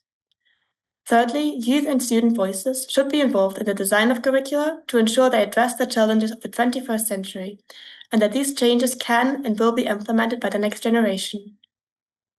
Thank you so much. Thank you so much, Rebecca. And I know we have some former ministers of health among our commissioners, Karl Lauterbach and Ernst Kuipers. I would love to hear your thoughts on these 3 very important points that Rebecca made. Climate change in all medical curricula, how the health sector can reduce emissions, and we need concrete goals on that, and also how to involve young youth and students in these changes. So can I hear from you, Karl or Ernst? Yes, thank you so much. Perhaps, Ernst, is this okay if I start? Absolutely. Thank you so much. I'll continue. Okay, thank you so much. First of all, congratulations for this very important contribution. And I think it is important that medical students are seen when it comes to climate change and health consequences, which in the past hasn't been as visible as it should have been.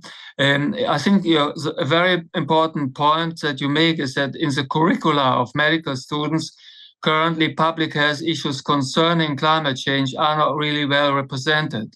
And that definitely has to change. And I also think that medical students must be vocal about challenging our investment in fossil fuel industries and be way more visible as, let's say, actors that are concerned about the health of the future generations.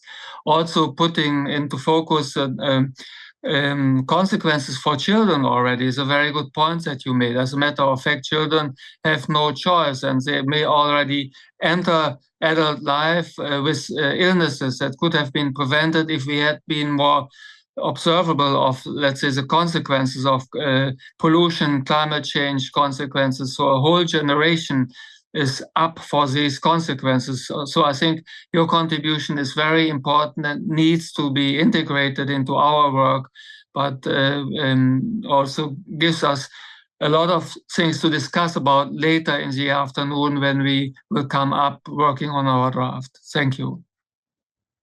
Thank you so much, Karl. And maybe Ernst would also like to comment, and then I pass the floor again to Rebecca.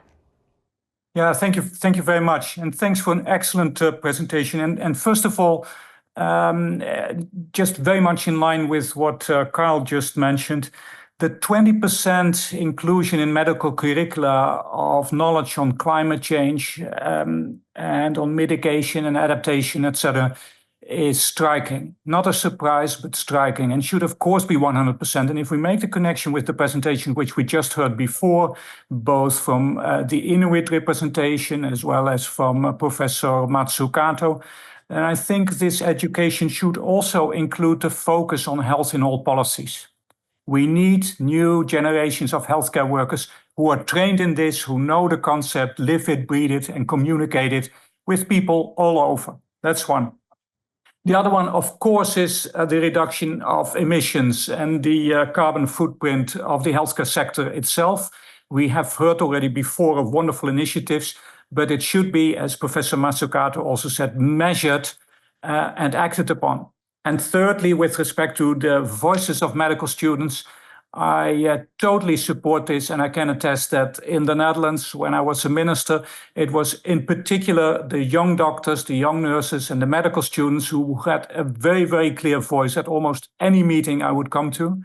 And they are the ones who in the Netherlands also organized now an annual, very large, what they called Green Healthcare Festival, which has in a couple of years become one of the largest national Dutch healthcare meetings every year. And it's thanks to their commitment, but it has a major input also in all the other people and very, very stimulating. So I just attended last week this meeting again. And it is sharing of practices in the broader sense, but also stimulating each other. So total support for your 3 recommendations. Thank you. Thank you both, Carl and Ernst. And Rebecca, we would love to hear your thoughts on this. Thank you so much. First of all, I need to make a small correction. I might have misspoken. Unfortunately, at least in 2020, it was not 20, but only 15% of medical schools that included climate change in their curricula. We can hope that it has increased by now. Additionally, I want to once again stress the importance of not only looking at it from one side. So very often when we have public health in medical education, it is something that is not incorporated very well. So it is often treated very superficially. Students don't take it very seriously. And instead, it should really be a core part of every student's education, focusing on both sides of it, not only on climate change itself, but also what will the health consequences be? What kind of diseases are we going to see? But also what can we do about it? What can we do to reduce the impact that the healthcare system has? Because nobody can make any informed decisions about what they're doing. Nobody can make informed decisions about the system that they work in if they don't have the knowledge and the tools to make those decisions. And very importantly, we also need to remember that vulnerable populations will be especially affected by this, and they are already at a higher risk. They're already facing higher barriers to access healthcare, and that will only be exacerbated through the climate crisis. And that is something that needs to be specifically also addressed, so healthcare workers are capacitated to treat all patients and not just the patients that are already in the privileged positions. Well, thank you, Rebecca. Great points that we have here. But now, since we don't have any more questions at this point, we are going to take... We have a question. Sir Andrew Haynes. Sir Andrew Haynes, the final question. Perfect. Andy, are you there? And thanks so much, Rebecca, for a great presentation. I wanted to ask 2 questions, really. One is the how of actually integrating climate change into medical curricula, because I know myself, having been involved in undergraduate medical education, there's a feeling that the curriculum is overcrowded. And also, if you just put it in public health, it becomes marginalised, because in medical school curricula, it's clinical medicine that's dominant. And much as we would like to see public health being much more prominent, we have to accept the fact that for many people, it's clinical medicine that really focuses their attention.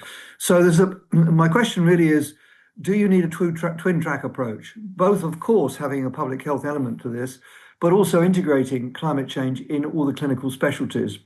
And that has the other advantage that it involves clinicians of varying disciplines in thinking about climate change and how it impacts on their professional life. So that's one question. The second question is, as we've heard, really we have to have a kind of health in all policies approach. And so I'm wondering whether IFMSA also reaches out to students in other disciplines like food and agriculture or energy or urban planning or whatever, to actually start to develop a discourse around how we actually evolve these health in all policies approaches from a very early stage in people's career development. Thank you. Thank you, Sir Andy. And Rebecca, I'll pass the floor to you.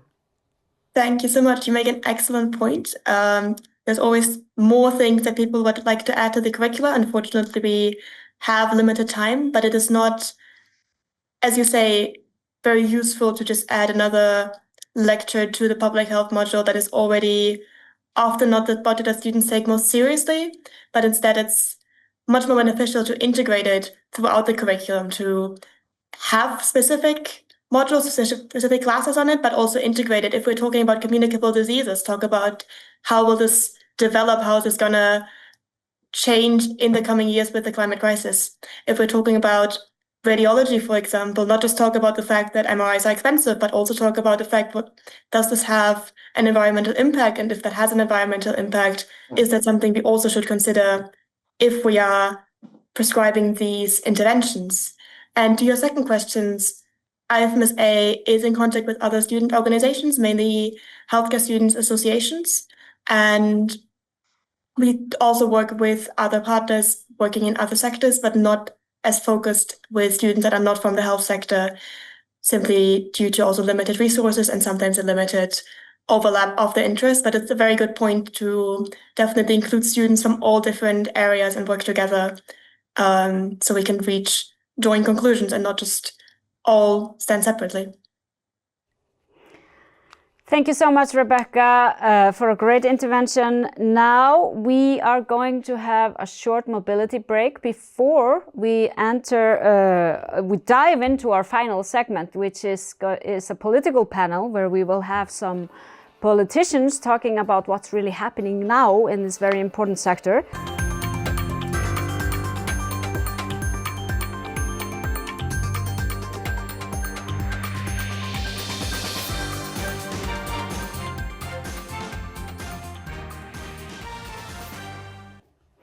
Well, welcome back. And for the final segment of this hearing, I am honored to welcome a prestigious panel of 4 senior ministerial and political leaders. Dr. Valentina Prevolnik-Rupel, Minister of Health from Slovenia, Dr. Monica Garcia Gomez, Minister of Health from Spain, Mr. Timur Muratov, Vice Minister of Health from Kazakhstan, and Dr. Dilorom Faizieva, Deputy Chairperson of the Committee on International Affairs, Defense and Security of Uzbekistan's Legislative Chamber. Picking up on the threats from our expert speakers, this panel will highlight the diversity of political contexts in the WHO European region, examine the drivers, possible entry points and barriers to political action, and reflect on what is needed to advance integrated climate and health strategies. Now, I just want to remind you that this hearing is also being broadcast with simultaneous interpretation into Russian, and please adjust your language options on the Zoom platform.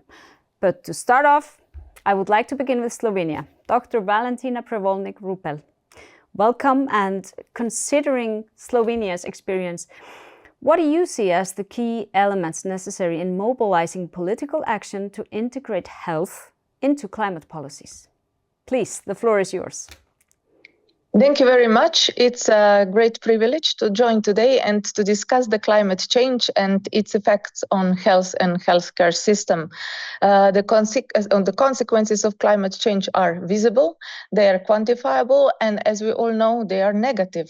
No, not just healthcare system, but also other systems from transportation, from education, from agriculture will need to adapt to the changed circumstances and environment. Mitigation of these effects is necessary, and I do welcome all the efforts that go in this direction. Yesterday, I attended a discussion where it was pointed out that the climate change should be added as one of the risk factors for cardiovascular diseases. I agree, it probably should be. On the other hand, I think we do not put enough emphasis on the fact that we should not want it to be a risk factor. What I'm trying to say is that we should not organize ourselves and put our solely focus on the mitigation of the effects of the climate change. We should never forget that our primary focus, also in healthcare, should be on preventing climate change to happen.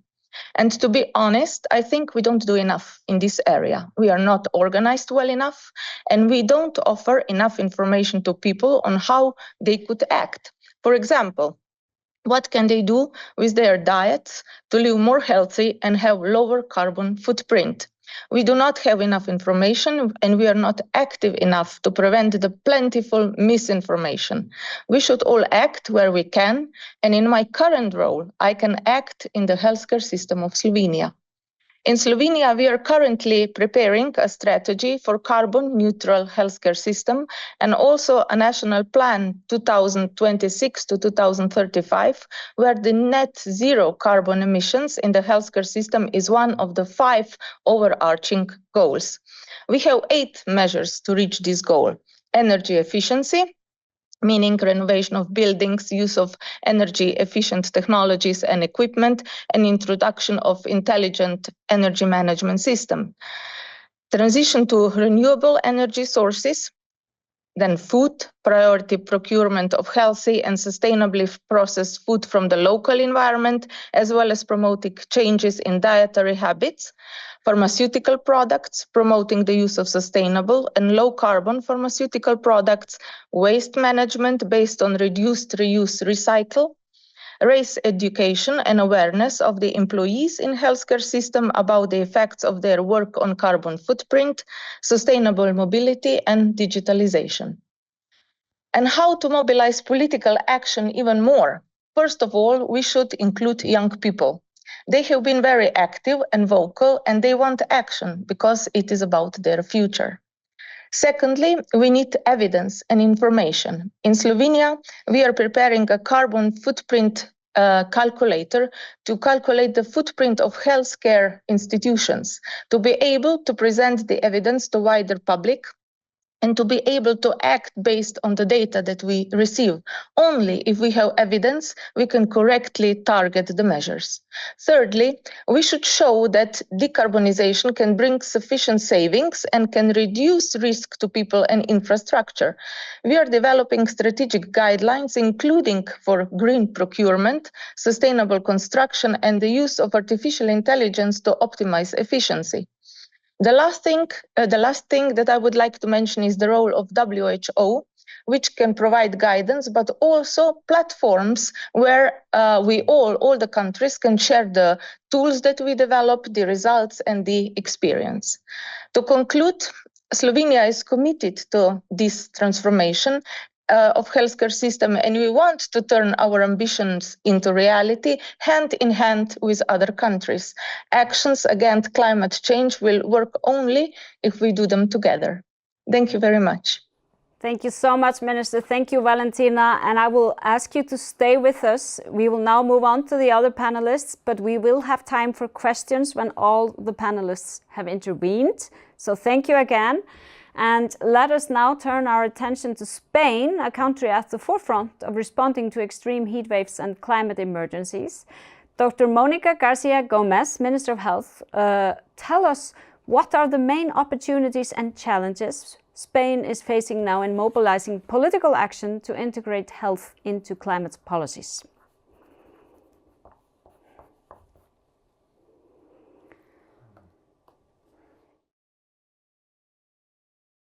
Sorry? Okay. Thank you very much. Okay. Dear colleagues, it's a great pleasure to join you today. Let me begin by setting the scene from Spain. Ours is the most climate vulnerable country in the European Union, and the evidence is stark.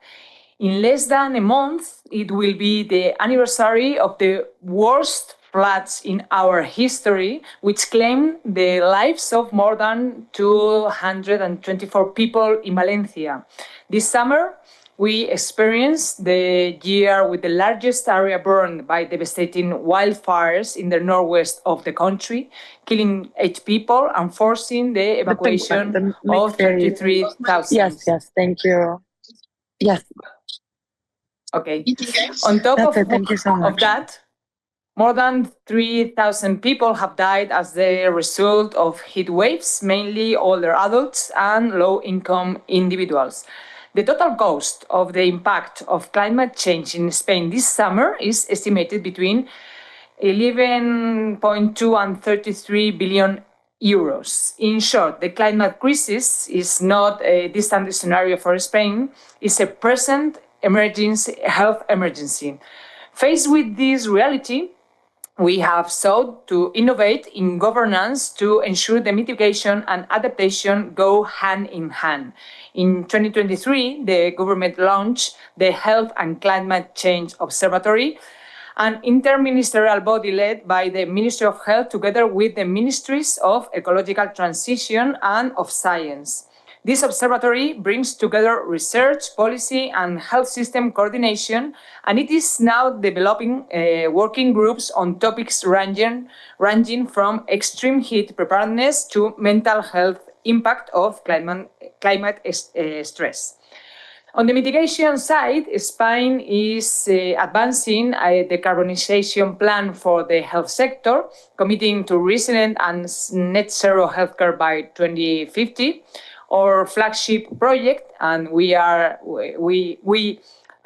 we are most advanced is the reform of pharmaceutical legislation to incorporate environmental criteria addressing the footprint of inhalers, anesthetic gases, and medicines more broadly. At the same time, we are creating incentives for the industry through programs such as Plan Pro Pharma, which rewards companies that integrate sustainability into their strategies. On the adaptation side, our decentralized national health system is a strength.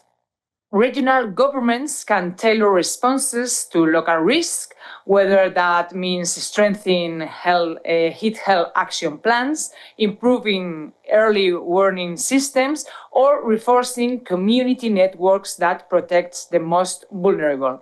This local responsiveness is a model of adaptation within a universal health system. Spain is also committed to acting beyond its borders. We are proud to contribute actively to the WHO European region as members of the AHP Partnership for Health Sector Climate Action, and globally to the Attach Alliance for Transformative Action on Climate and Health. In 2024, Spain hosted the first in-person Attach conference, reflecting our commitment to making the health sector both climate resilient and climate friendly.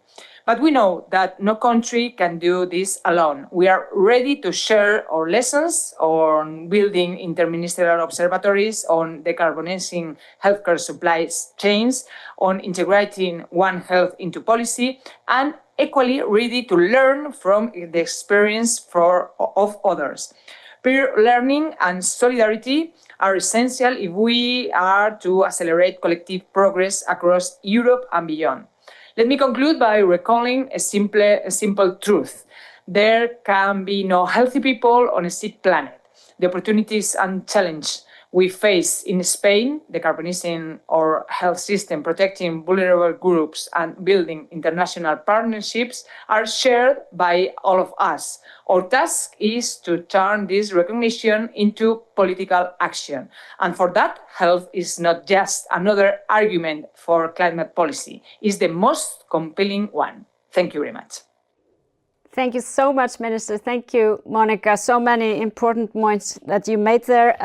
I will ask you to stay with us, and we will now hear from our next panelist, and then we will have time for questions after we have heard from all of you. We will now move on to the Central Asia region and invite Kazakhstan to share their experience, Mr. Timur Muratov. Could you tell us which are the priority directions that your country is taking to mobilize political action to protect health against the risks posed by climate change and environmental degradation? Please, the floor is yours. Thank you very much, Madam Chairman, Your Excellency, Ms. Jakobsdottir, Dr. Butler. It's a great honor for me to speak in front of you today. Climatic change in Kazakhstan happened just as much as in the rest of the world, if not more. The average temperature in our country increased by 0.35 degrees every 10 years, which is above the world's average. We observe extreme weather conditions, heat waves, and other anomalies. Of particular concern are environmental hazards like the drying out of the Sea of Aral. We are now facing similar issues with the Caspian Sea. All this affects our population, especially vulnerable segments of the population, children, low-income households, and migrants. Climate change and the situation in the Aral Sea, the drying out of the Aral Sea resulted in the increase of asthma cases, also cardiovascular diseases,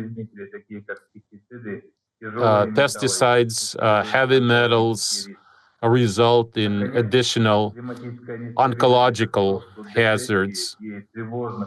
We are also witnessing how climate change affects people's mental health, increases the number of cases of depression and other mental issues.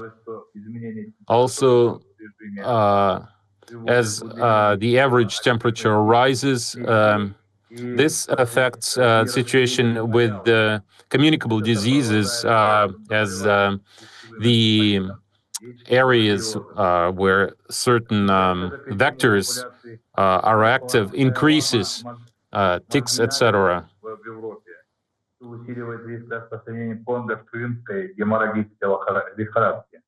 There are additional risks of a number of diseases spreading further in the European region, certain types of fever, etc. And Kazakhstan is no exception. Even though we take preventative measures, in recent years, we saw an increased number of cases, which means that we need to take additional measures for adaptation. We need to expand our vaccination campaigns, including vaccination for animals in the agricultural industry.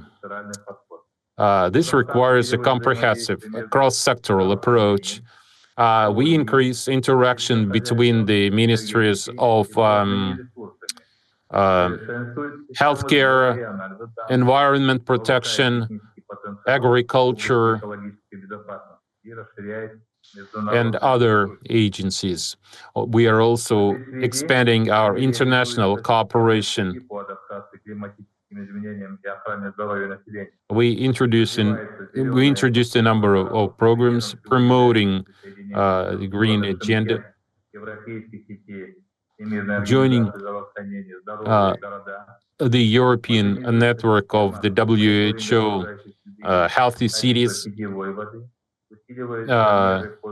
We give special attention to improving the quality of drinking water, protecting water bodies, and promoting a healthy lifestyle.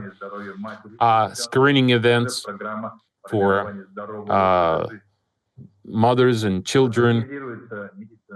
We modernize healthcare infrastructure. We enhance energy efficiency at healthcare facilities across the country, reducing the carbon footprint of the healthcare industry. All these steps are coordinated with the WHO as plan of our cooperation program. We also make our healthcare industry more resilient to heat waves and extreme weather conditions during the winter time. Colleagues, Kazakhstan supports recommendations of the Pan-European Commission for Climate and Health. We will host the Interregional Summit next year, where we hope we can come up with joint solutions. And we support the idea of setting up the regional adaptation platform. We will be willing to share our experience in this area. This is we all must do this for the sake of future generations. We support the recommendations of the Pan-European Commission, and we encourage all the nations to join efforts in this matter. Thank you very much. Thank you so much, Vice Minister. Thank you, Timur, both for a very good intervention, but also for your kind words about the Commission. Thank you. Last but not least, we have with us a Member of Parliament from Uzbekistan, Dr. Dilorom Faziyeva. Dr. Faziyeva, Mr. Timur Muratov mentioned both the Caspian Sea and the Aral Sea, and this is a critical ecological and public health priority for both Kazakhstan and Uzbekistan. So we would love to hear more about that, but also I would ask you to tell us what are the main opportunities, but also the challenges Uzbekistan faces in mobilizing political action to integrate health into climate policies. Добрый день. Благодарю вас. Уважаемые участники слушания, Ваше Превосходительство, госпожа Katrin. Esteemed colleagues, Your Excellency, Dr. Katrin Yakobditrin,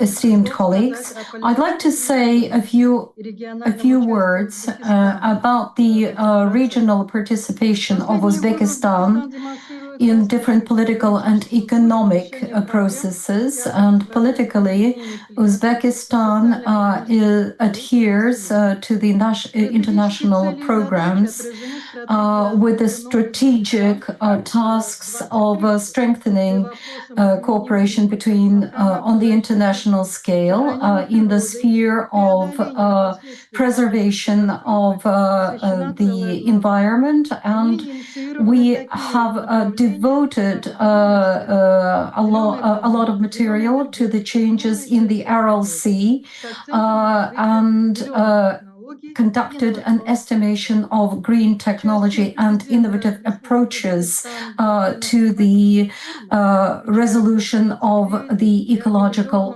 problems in the area. We have organized an international forum in Samarkand, and politically we adhere to the forming of the single regional vision of the climate changes and sustaining national and international health of the population.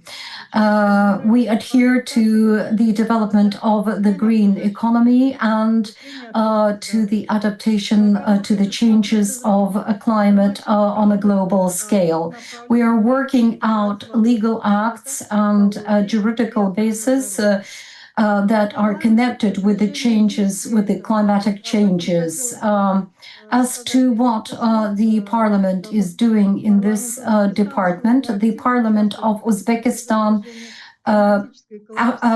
actively participates in the climatic agenda through legal acts of different profile committees and commissions, effectively realizing the necessary measures to combat climatic changes.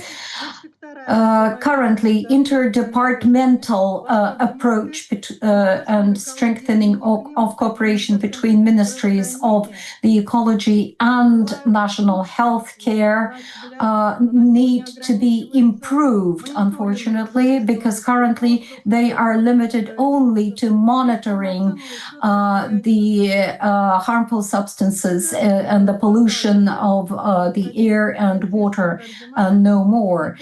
Therefore, we need to coordinate and cooperate in the sphere of healthcare on a much more active basis. We are currently working on the creation of an executive power which will prioritize on the use of resources in the Republic, in the country. I'd like to say a few words on the uniting effort. In order to achieve sustainable result, we have to coordinate the work of the Parliament with the representatives of different ministries in the sphere of supervising different initiatives in the sphere of climatic change and healthcare. We support vertical integration between national and subnational levels of control and dedicates a lot of time to the study of WHO approaches. Regional cooperation between the Asian countries, such as Forum of the Parliaments of Central Asia, can provide for the development of common approach to these issues in the region and will allow our countries to participate in interparliamentary unions and OECD and other international organizations. We are adapting to the international healthcare and to the programs of WHO. The parliaments have to take into consideration all these issues in working out their budgets, the budgets of different ministries for different areas of development. And also, I'd like to say that we call upon the Pan-European Commission to continue to support the international approach to the ecological issues and healthcare. And measures have to be supported by legal frameworks and obligations of the members of the European community. And we are ready to support our common effort in financing and accounting for our actions. I would like to support our Kazakhstan colleagues and other colleagues from the Central Asian region in stating the Aral ecological catastrophe. We are currently working together with Kazakhstan and other countries in Central Asia in order to provide for political decisions in this sphere. And our parliament is working also with Kazakhstan in this department. Thank you. Thank you very much for your attention. Well, thank you so much, Dr. Faizieva, and thank you also for your support to the work of this commission. And now I will open the floor for questions and thoughts from the commissioners. I would like to take the lead and ask the Minister of Health from Spain, Monica, because you really introduced to us a very progressive vision and program. But, you know, time is always short when you are in politics. We work within the election terms. So how to prioritize your work? Because the problem about, you know, climate action is that it often is quite long term, which isn't really suitable when you're working within the period of 4 years. So how do you prioritize? Thank you. Thank you very much for your question. Spain has made a very explicit political commitment to treat climate change as a public health crisis. This is reflected in all our national strategies and institutions. And as I mentioned it earlier, we have launched the Health and Climate Change Observatory and advanced on flagship reform on pharmaceutical legislation to incorporate environmental criteria, both of which are central to our decarbonization efforts. But let me now emphasize two additional pillars. First, Spain has adopted the National Health and Environmental Plan, which goes beyond climate change and is built from a One Health perspective, recognizing the independence of human, animal, and environmental health. Second, last summer, our Prime Minister announced a state pact on the climate emergency, aimed above all at improving adaptation. In this pact, protecting the population from heat waves is a fundamental pillar of action. From my experience, I want to stress that none of this is possible without a strong political and institutional leadership. And in Spain, this commitment reached the highest level. The Prime Minister or Prime Minister himself is deeply engaged in climate action. Last year at COP29 in Baku, he presented the WHO report on health as the level for climate action. And we also have a vice presidency for ecological transition at cabinet level. And within the Ministry of Health, the climate health nexus has become a strategic priority with the observatory and a dedicated team within my office working on this every day. This combination of top-level to political leadership, interministerial coordination, and sectorial innovation is what allows us to make progress, while recognizing that we still face significant challenge in financing institutional capacity and ensuring that every region in Spain can fully implement these policies. Thank you very much. Thank you, Monica. Now, Sultan Ramizota is a member of our commission. Sultan, you're from Tajikistan. You have been working on issues concerning climate and the water resources and water management. I would like to pass the floor to you and maybe get your reflections on what we heard from Timur and Dr. Faizieva concerning the environmental state of the RLC, the Caspian Sea, and how this region is really dealing with the climate crisis.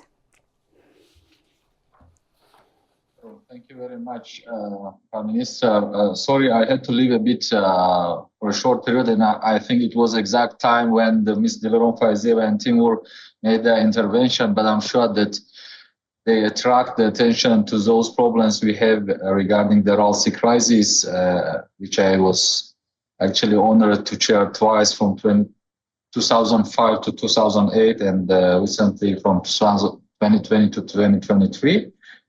That is really a big disaster for the region. While I didn't have an opportunity to visit the Kazakh part of the RLC region, the Aralsk, in 2008, I visited Moynak, south part of the RLC, and that was really terrible. I mean, to see that the people were living there without hope. It was, I don't know, I mean, my impression was so that visiting the museum in Moynak, the people who are living there, so they can just recall the life period when they, the water was close to the city, so they relaxed there. They had the fishery and the other businesses, and in 2008, the water moved from the shoreline, the previous shoreline, for 200, 300 kilometers, and it was really disaster. And indeed, I mean, the RLC crisis impacted a lot to the health situation, especially in the regions around the RLC, but I can say that even it impacted and still impacts the total region of the RLC basin, the countries which is not directly in the shoreline of the RLC, like Uzbekistan and Kazakhstan, but Turkmenistan, Tajikistan, and Kyrgyzstan, we are also impacted by that. Especially if you remember in some meetings, in the meeting in the Reykjavik, so I was mentioned that in Central Asia, we have been witnessing now more often dust storms. So, and partially our understanding that it relates also with the RLC crisis, since we do have now, because of the drying the RLC, we have around now another, let's say, the desert about 5 million hectares. And those dust in the dried bed of the RLC, of course, it is not just a sand. It has also a lot of chemicals, because a lot of wastewater after the being used in agriculture sector, they went to the RLC, and after, of course, the drying RLC, that was the riverbed or the seabed was polluted with those chemicals, and even with some figures that those dust now impacting the climate change in Tajikistan and Kyrgyzstan. I mean, that they are increasing the intensity of the glacier melt in our region. So this is something that also the disaster, which was environmental, now impacts the climate also, climate change issues. And indeed, in terms of the healthcare, so I'm sure that the ministers and Ms. Delaroy-Faizia, they provided you maybe all related information and statistics about which kind of the diseases was increased, especially because of the RLC. And fortunately, of course, the Central Asia governments, presidents, they are addressing this challenge. In 1993, it was created the International Fund for Serum RLC. So we endorse actually a number of programs, and currently the RLC Basin Program number 4 is under implementation, which concludes a number of measures to address those challenges we do have. And one of the sections of this RLC Basin Program is dedicated to the social aspects of our activity in the region. In the last summit of IFAS in Dushanbe, where WHO regional director attended, by the proposal of WHO, we included in the summit resolution declaration the specific paragraph about this issue, and I hope much that Kazakhstan, who is chairing now IFAS, they will be working closely with WHO also to address this challenge. Thank you. Thank you so much, Sultan. Thank you for your thoughts on this.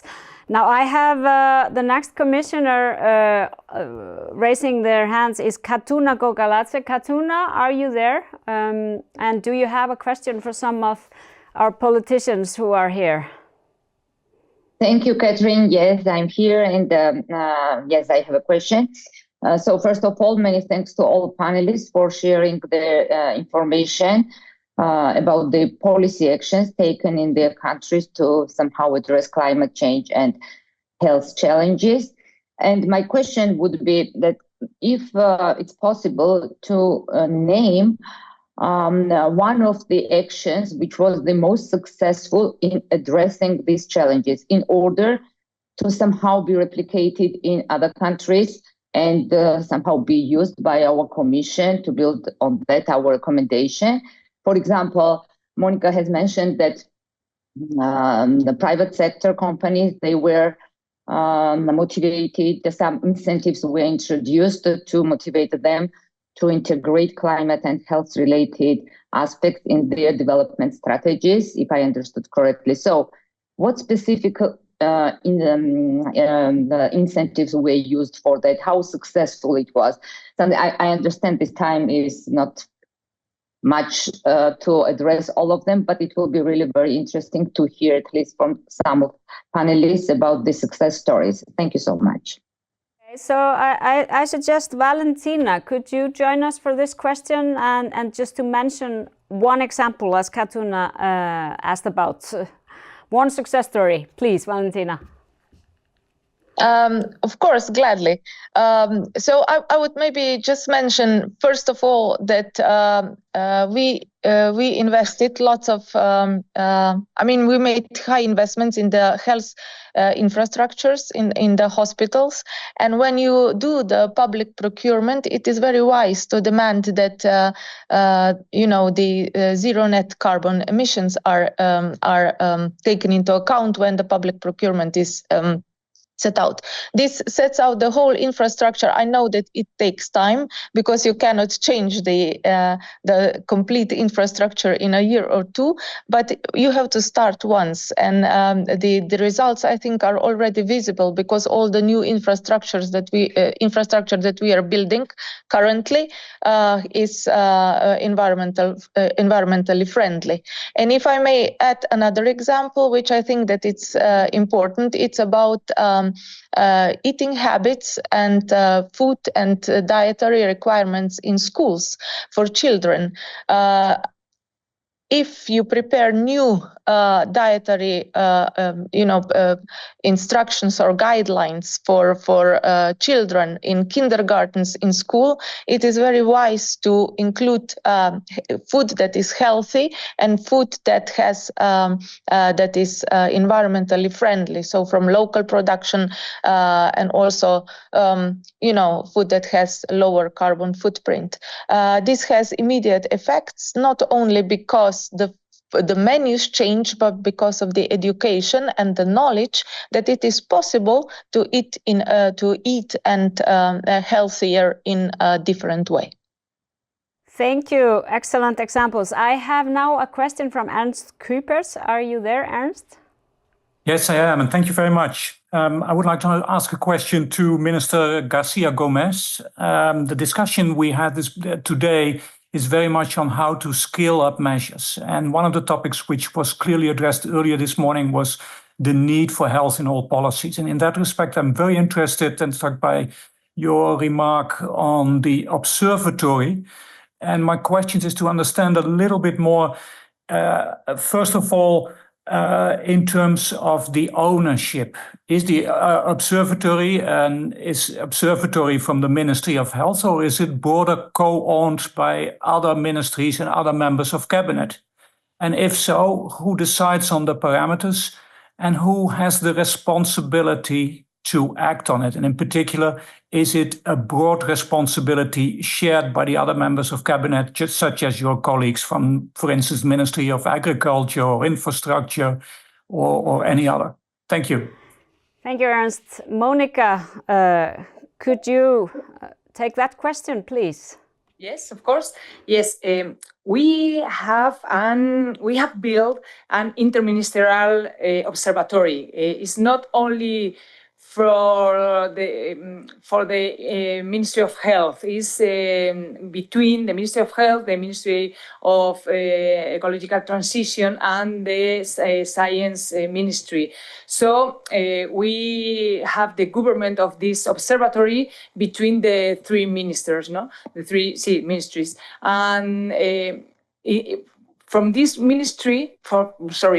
observatory, we put the health on the center of our policies, because we have noticed that when we talk about climate change, we have difficulties to put the health on the center, and I think that for the population it's more easier to see the health, ¿cómo se dice? La amenaza de menace? No. Sí.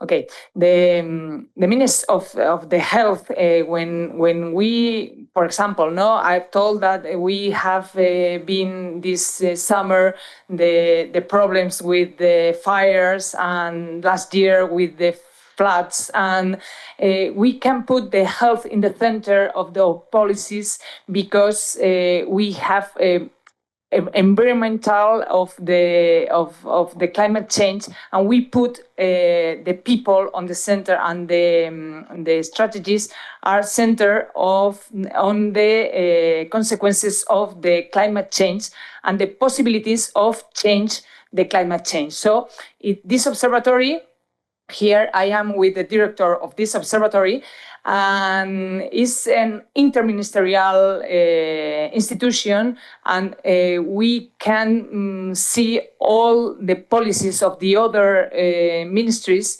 and we can put the health on the center by these policies.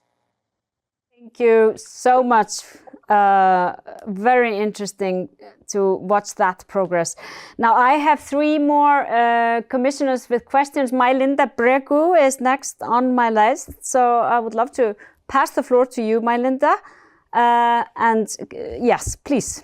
Yeah, thank you. Thank you very much. Dear ministers, so for whoever has been a minister in their life, I do understand that if you are going to see the Prime Minister tomorrow and tell them, listen, I was participating yesterday to this hearing of the PEC Commission from WHO, and we were discussing about how to bring health and climate together.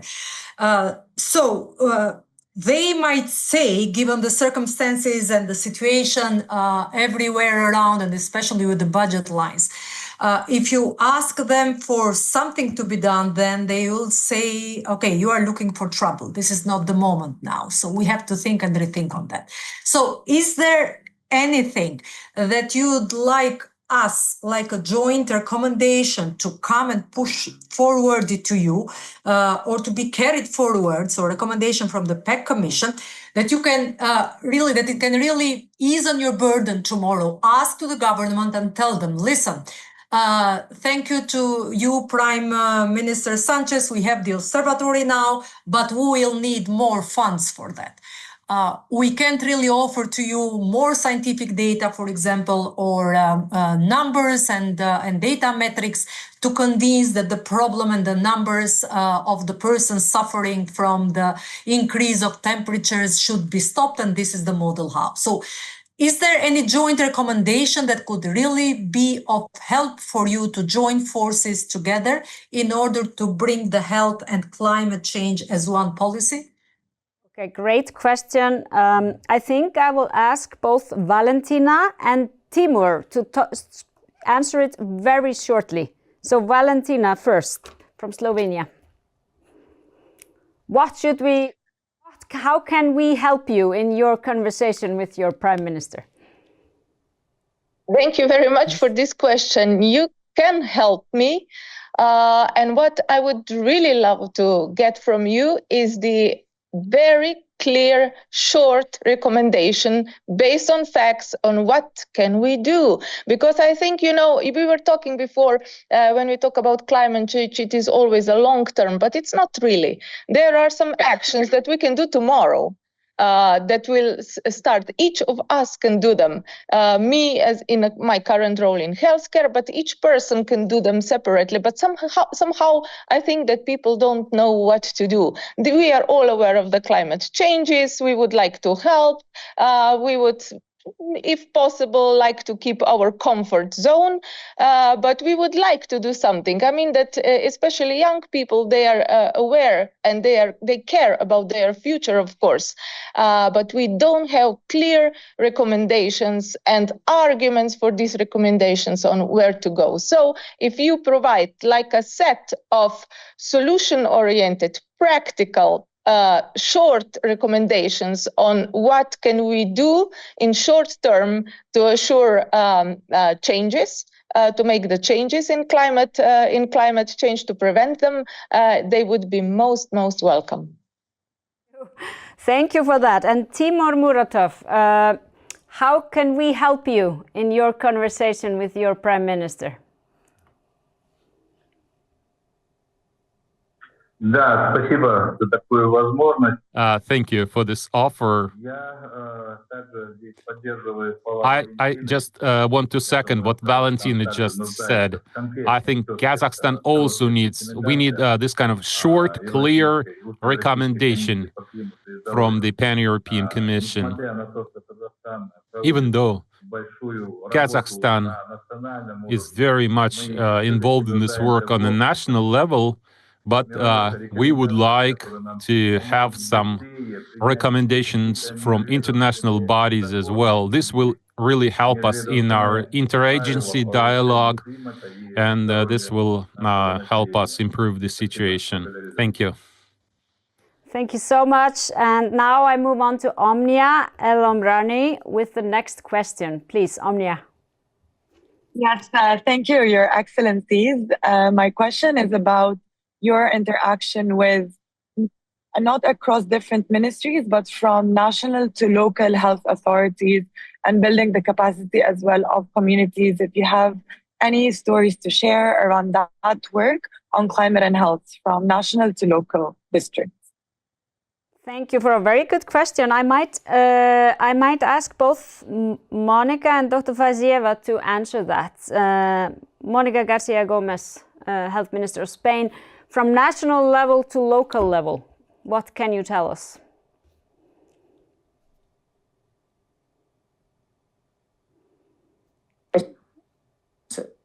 Spain's experience shows that climate health action requires collaboration across sectors and all the levels of the government. We have here the decentralized health system, and we have a very strong regional health system and local health systems. So the Health and the Climate Change Observatory itself, as I said, is an interministerial body, but we have policies in all the areas, all the levels, no? Or heat early warning systems are a practical example of vertical coordination. They are developed jointly by the Ministry of Health, the National Meteorological Agency, and regional governments, linking science, emergency services, and health professionals to protect citizens during extreme events. An example of this broader coordination is the development of the State Pact of Climate Emergency, a country-wide effort that brings together a scientific community, civil society through trade unions, environmental and rural associations, political parties through parliaments, and of course the Ministry of the Government of Spain. So we have a very strong network to do it. It is a joint effort to propose, listen, debate, and seek broad medium-term agreements that will guarantee our country's capacity to adapt. Our decentralized health system is both a strength and a challenge. It allows regions to adapt locally to climate risk, because in Spain we have different climate risk in each region, but it also demands a strong national leadership to ensure cohesion and avoid fragmentation. Key enablers include universal health coverage, a strong primary care, and the high trust that citizens place in healthcare professionals who can act as effective climate health communicators. Constraints, however, are real. Resource gaps across regions and even technical capacity in local administrations, and the need for better cross-sectors data integration. The lessons for us is that effective climate health policy depends not only on political, but also on institutional design, and we are working to strengthen both. I would also like to ask Dr. Faziev, a member of the parliament in Uzbekistan, how does that appear to you, the connection between the national level and the local level, if you could tell us very shortly? Thank you very much. It's a very good question. This is something that we definitely need to look at. Like I said earlier, we need to enhance interaction between ministries, between agencies, but as far as the vertical axis is concerned, this is another matter that we definitely have our work cut out for us, and there's room for improvement. On the one hand, we really improved in the primary care segment, but when it comes to climate change in health, I don't think we're doing enough. I don't think we have enough interaction between the national bodies and local level. I think digitization might help a lot in this regard. As we move to digital technologies in the healthcare sector, this should improve our situation. In fact, not only in healthcare, but in other sectors as well. I think we'll achieve better interaction between these two levels. It's a pretty complicated issue. So as a member of parliament, I can tell you we need to get deeper into this matter, and we would like to learn more from other nations in this regard, because we're pretty sure that there are countries who are ahead of us in this regard. Thank you. Thank you so much. Now, Vice Minister Timur Muratov has to leave the meeting, but we have one. But thank you so much for your participation. I know you have an important engagement elsewhere, so thank you. But I have a final question from Karl Lauterbach. Please, Karl. First of all, thank you, all of you, for this extremely important contributions.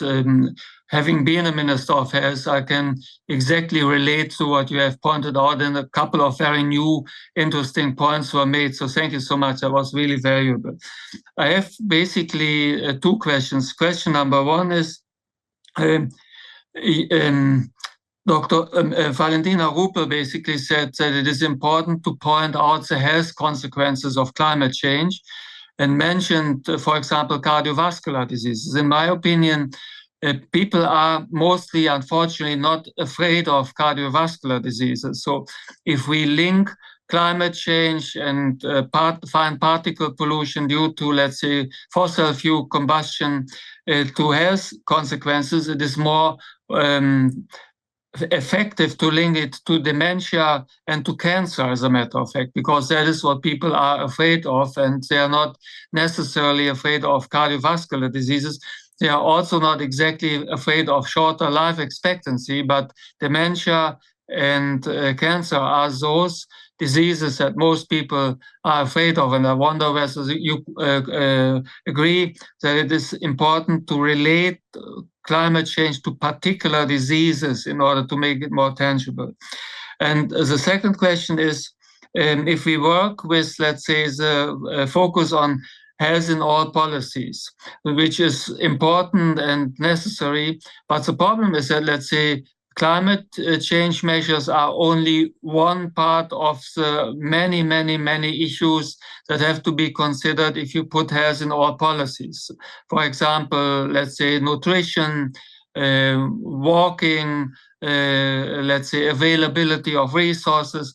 All of these issues basically get into health of all policies. So climate measures, climate change measures are just one small part of what is put into health of all policies. So I think that we should not overestimate the importance of health in all policies as a lever to make climate change mitigation policies, for example, not to speak about, let's say, climate change countermeasures, because the contribution of every single country to climate change is small, and therefore many governments, this is my experience, basically think, well, we cannot do much about climate change because we do not contribute to climate change more than, let's say, 1 or 2 or 3% of climate change.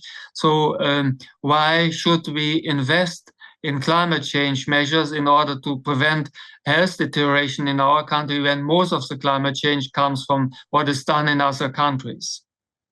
Thank you so much, Carl, for very interesting questions. Valentina, please, you have the last questions, so please, the floor is yours. Yeah, thank you. Connecting climate change to specific diseases should depend on science, on scientific proofs. It's not that we want to connect climate change to some diseases in order to make people afraid, because that's not the point. The point is to have solid proofs based on evidence and based on data, and tell people what the climate change causes. If it causes cardiovascular diseases, that's what should be said. If it causes dementia, that's what it should be said. It's not about making people afraid. What I was trying to say is that maybe we focus sometimes much more on mitigation of the mitigation effects. What should we do when people get ill because of the climate change? But we should focus more on preventing climate change. And we can do this because we have tools, and while we are in this position, we can do something to move and prevent at least the carbon footprint that healthcare by itself makes the healthcare system, because we can improve the processes, we can improve the organization, which will have positive impact and will cause less climate change. Now, regarding the who makes the more impact on the climate changes, as I said, we are all in this together. It is wrong to say we should not do something because the climate change or the carbon footprint of another country is bigger. Slovenia is small. It has 2 million. It does not really have a lot of industry because we are a more service-oriented country. We cannot say we will not do anything. No, we are all in this together because we have only this planet, and we should be active and go forward and work with other countries together to do each of us something that we can. And this is where I think that the Pan-European Commission on Climate and Health is so important, because it can provide for all of us. It has overview over many countries, and it can provide recommendations that will come across all countries, and they can be, of course, adaptable to different national contexts, which is nice, but they should be applicable to all of us, because only together we can do something. Well, thank you. I think this is a very good way to conclude today. And on behalf of the Pan-European Commission on Climate and Health, I would like to extend our sincere thanks to all our expert speakers and the political leaders for contributing to today's vital discussions.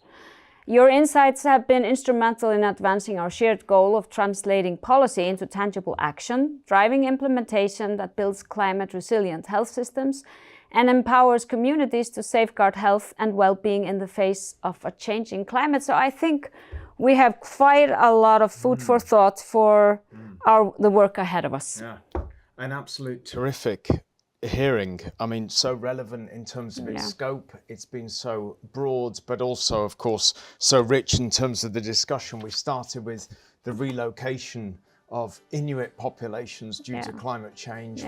We've gone through various stages here of economic governance. We talk commercial determinants, Prime Minister, legal initiatives, levers, challenges and opportunities for the workforce and for the future workforce, of course, the next generation. And then we've just heard from ministers in terms of the challenges. That are saying really that they are expecting us to deliver very concrete proposals. So this really drives us on in our work. Their needs were very much heard and very clearly heard by us here in the studio and the commissioners joining us online. It only remains for me to thank you, Chair, for so expertly navigating and moderating what was a very, very busy, fast and furious session. So thank you very much for that. And of course, to thank you all online, the audience that joined us today. We'll see you soon, but in the meantime, please take care of yourselves and goodbye from us all for now.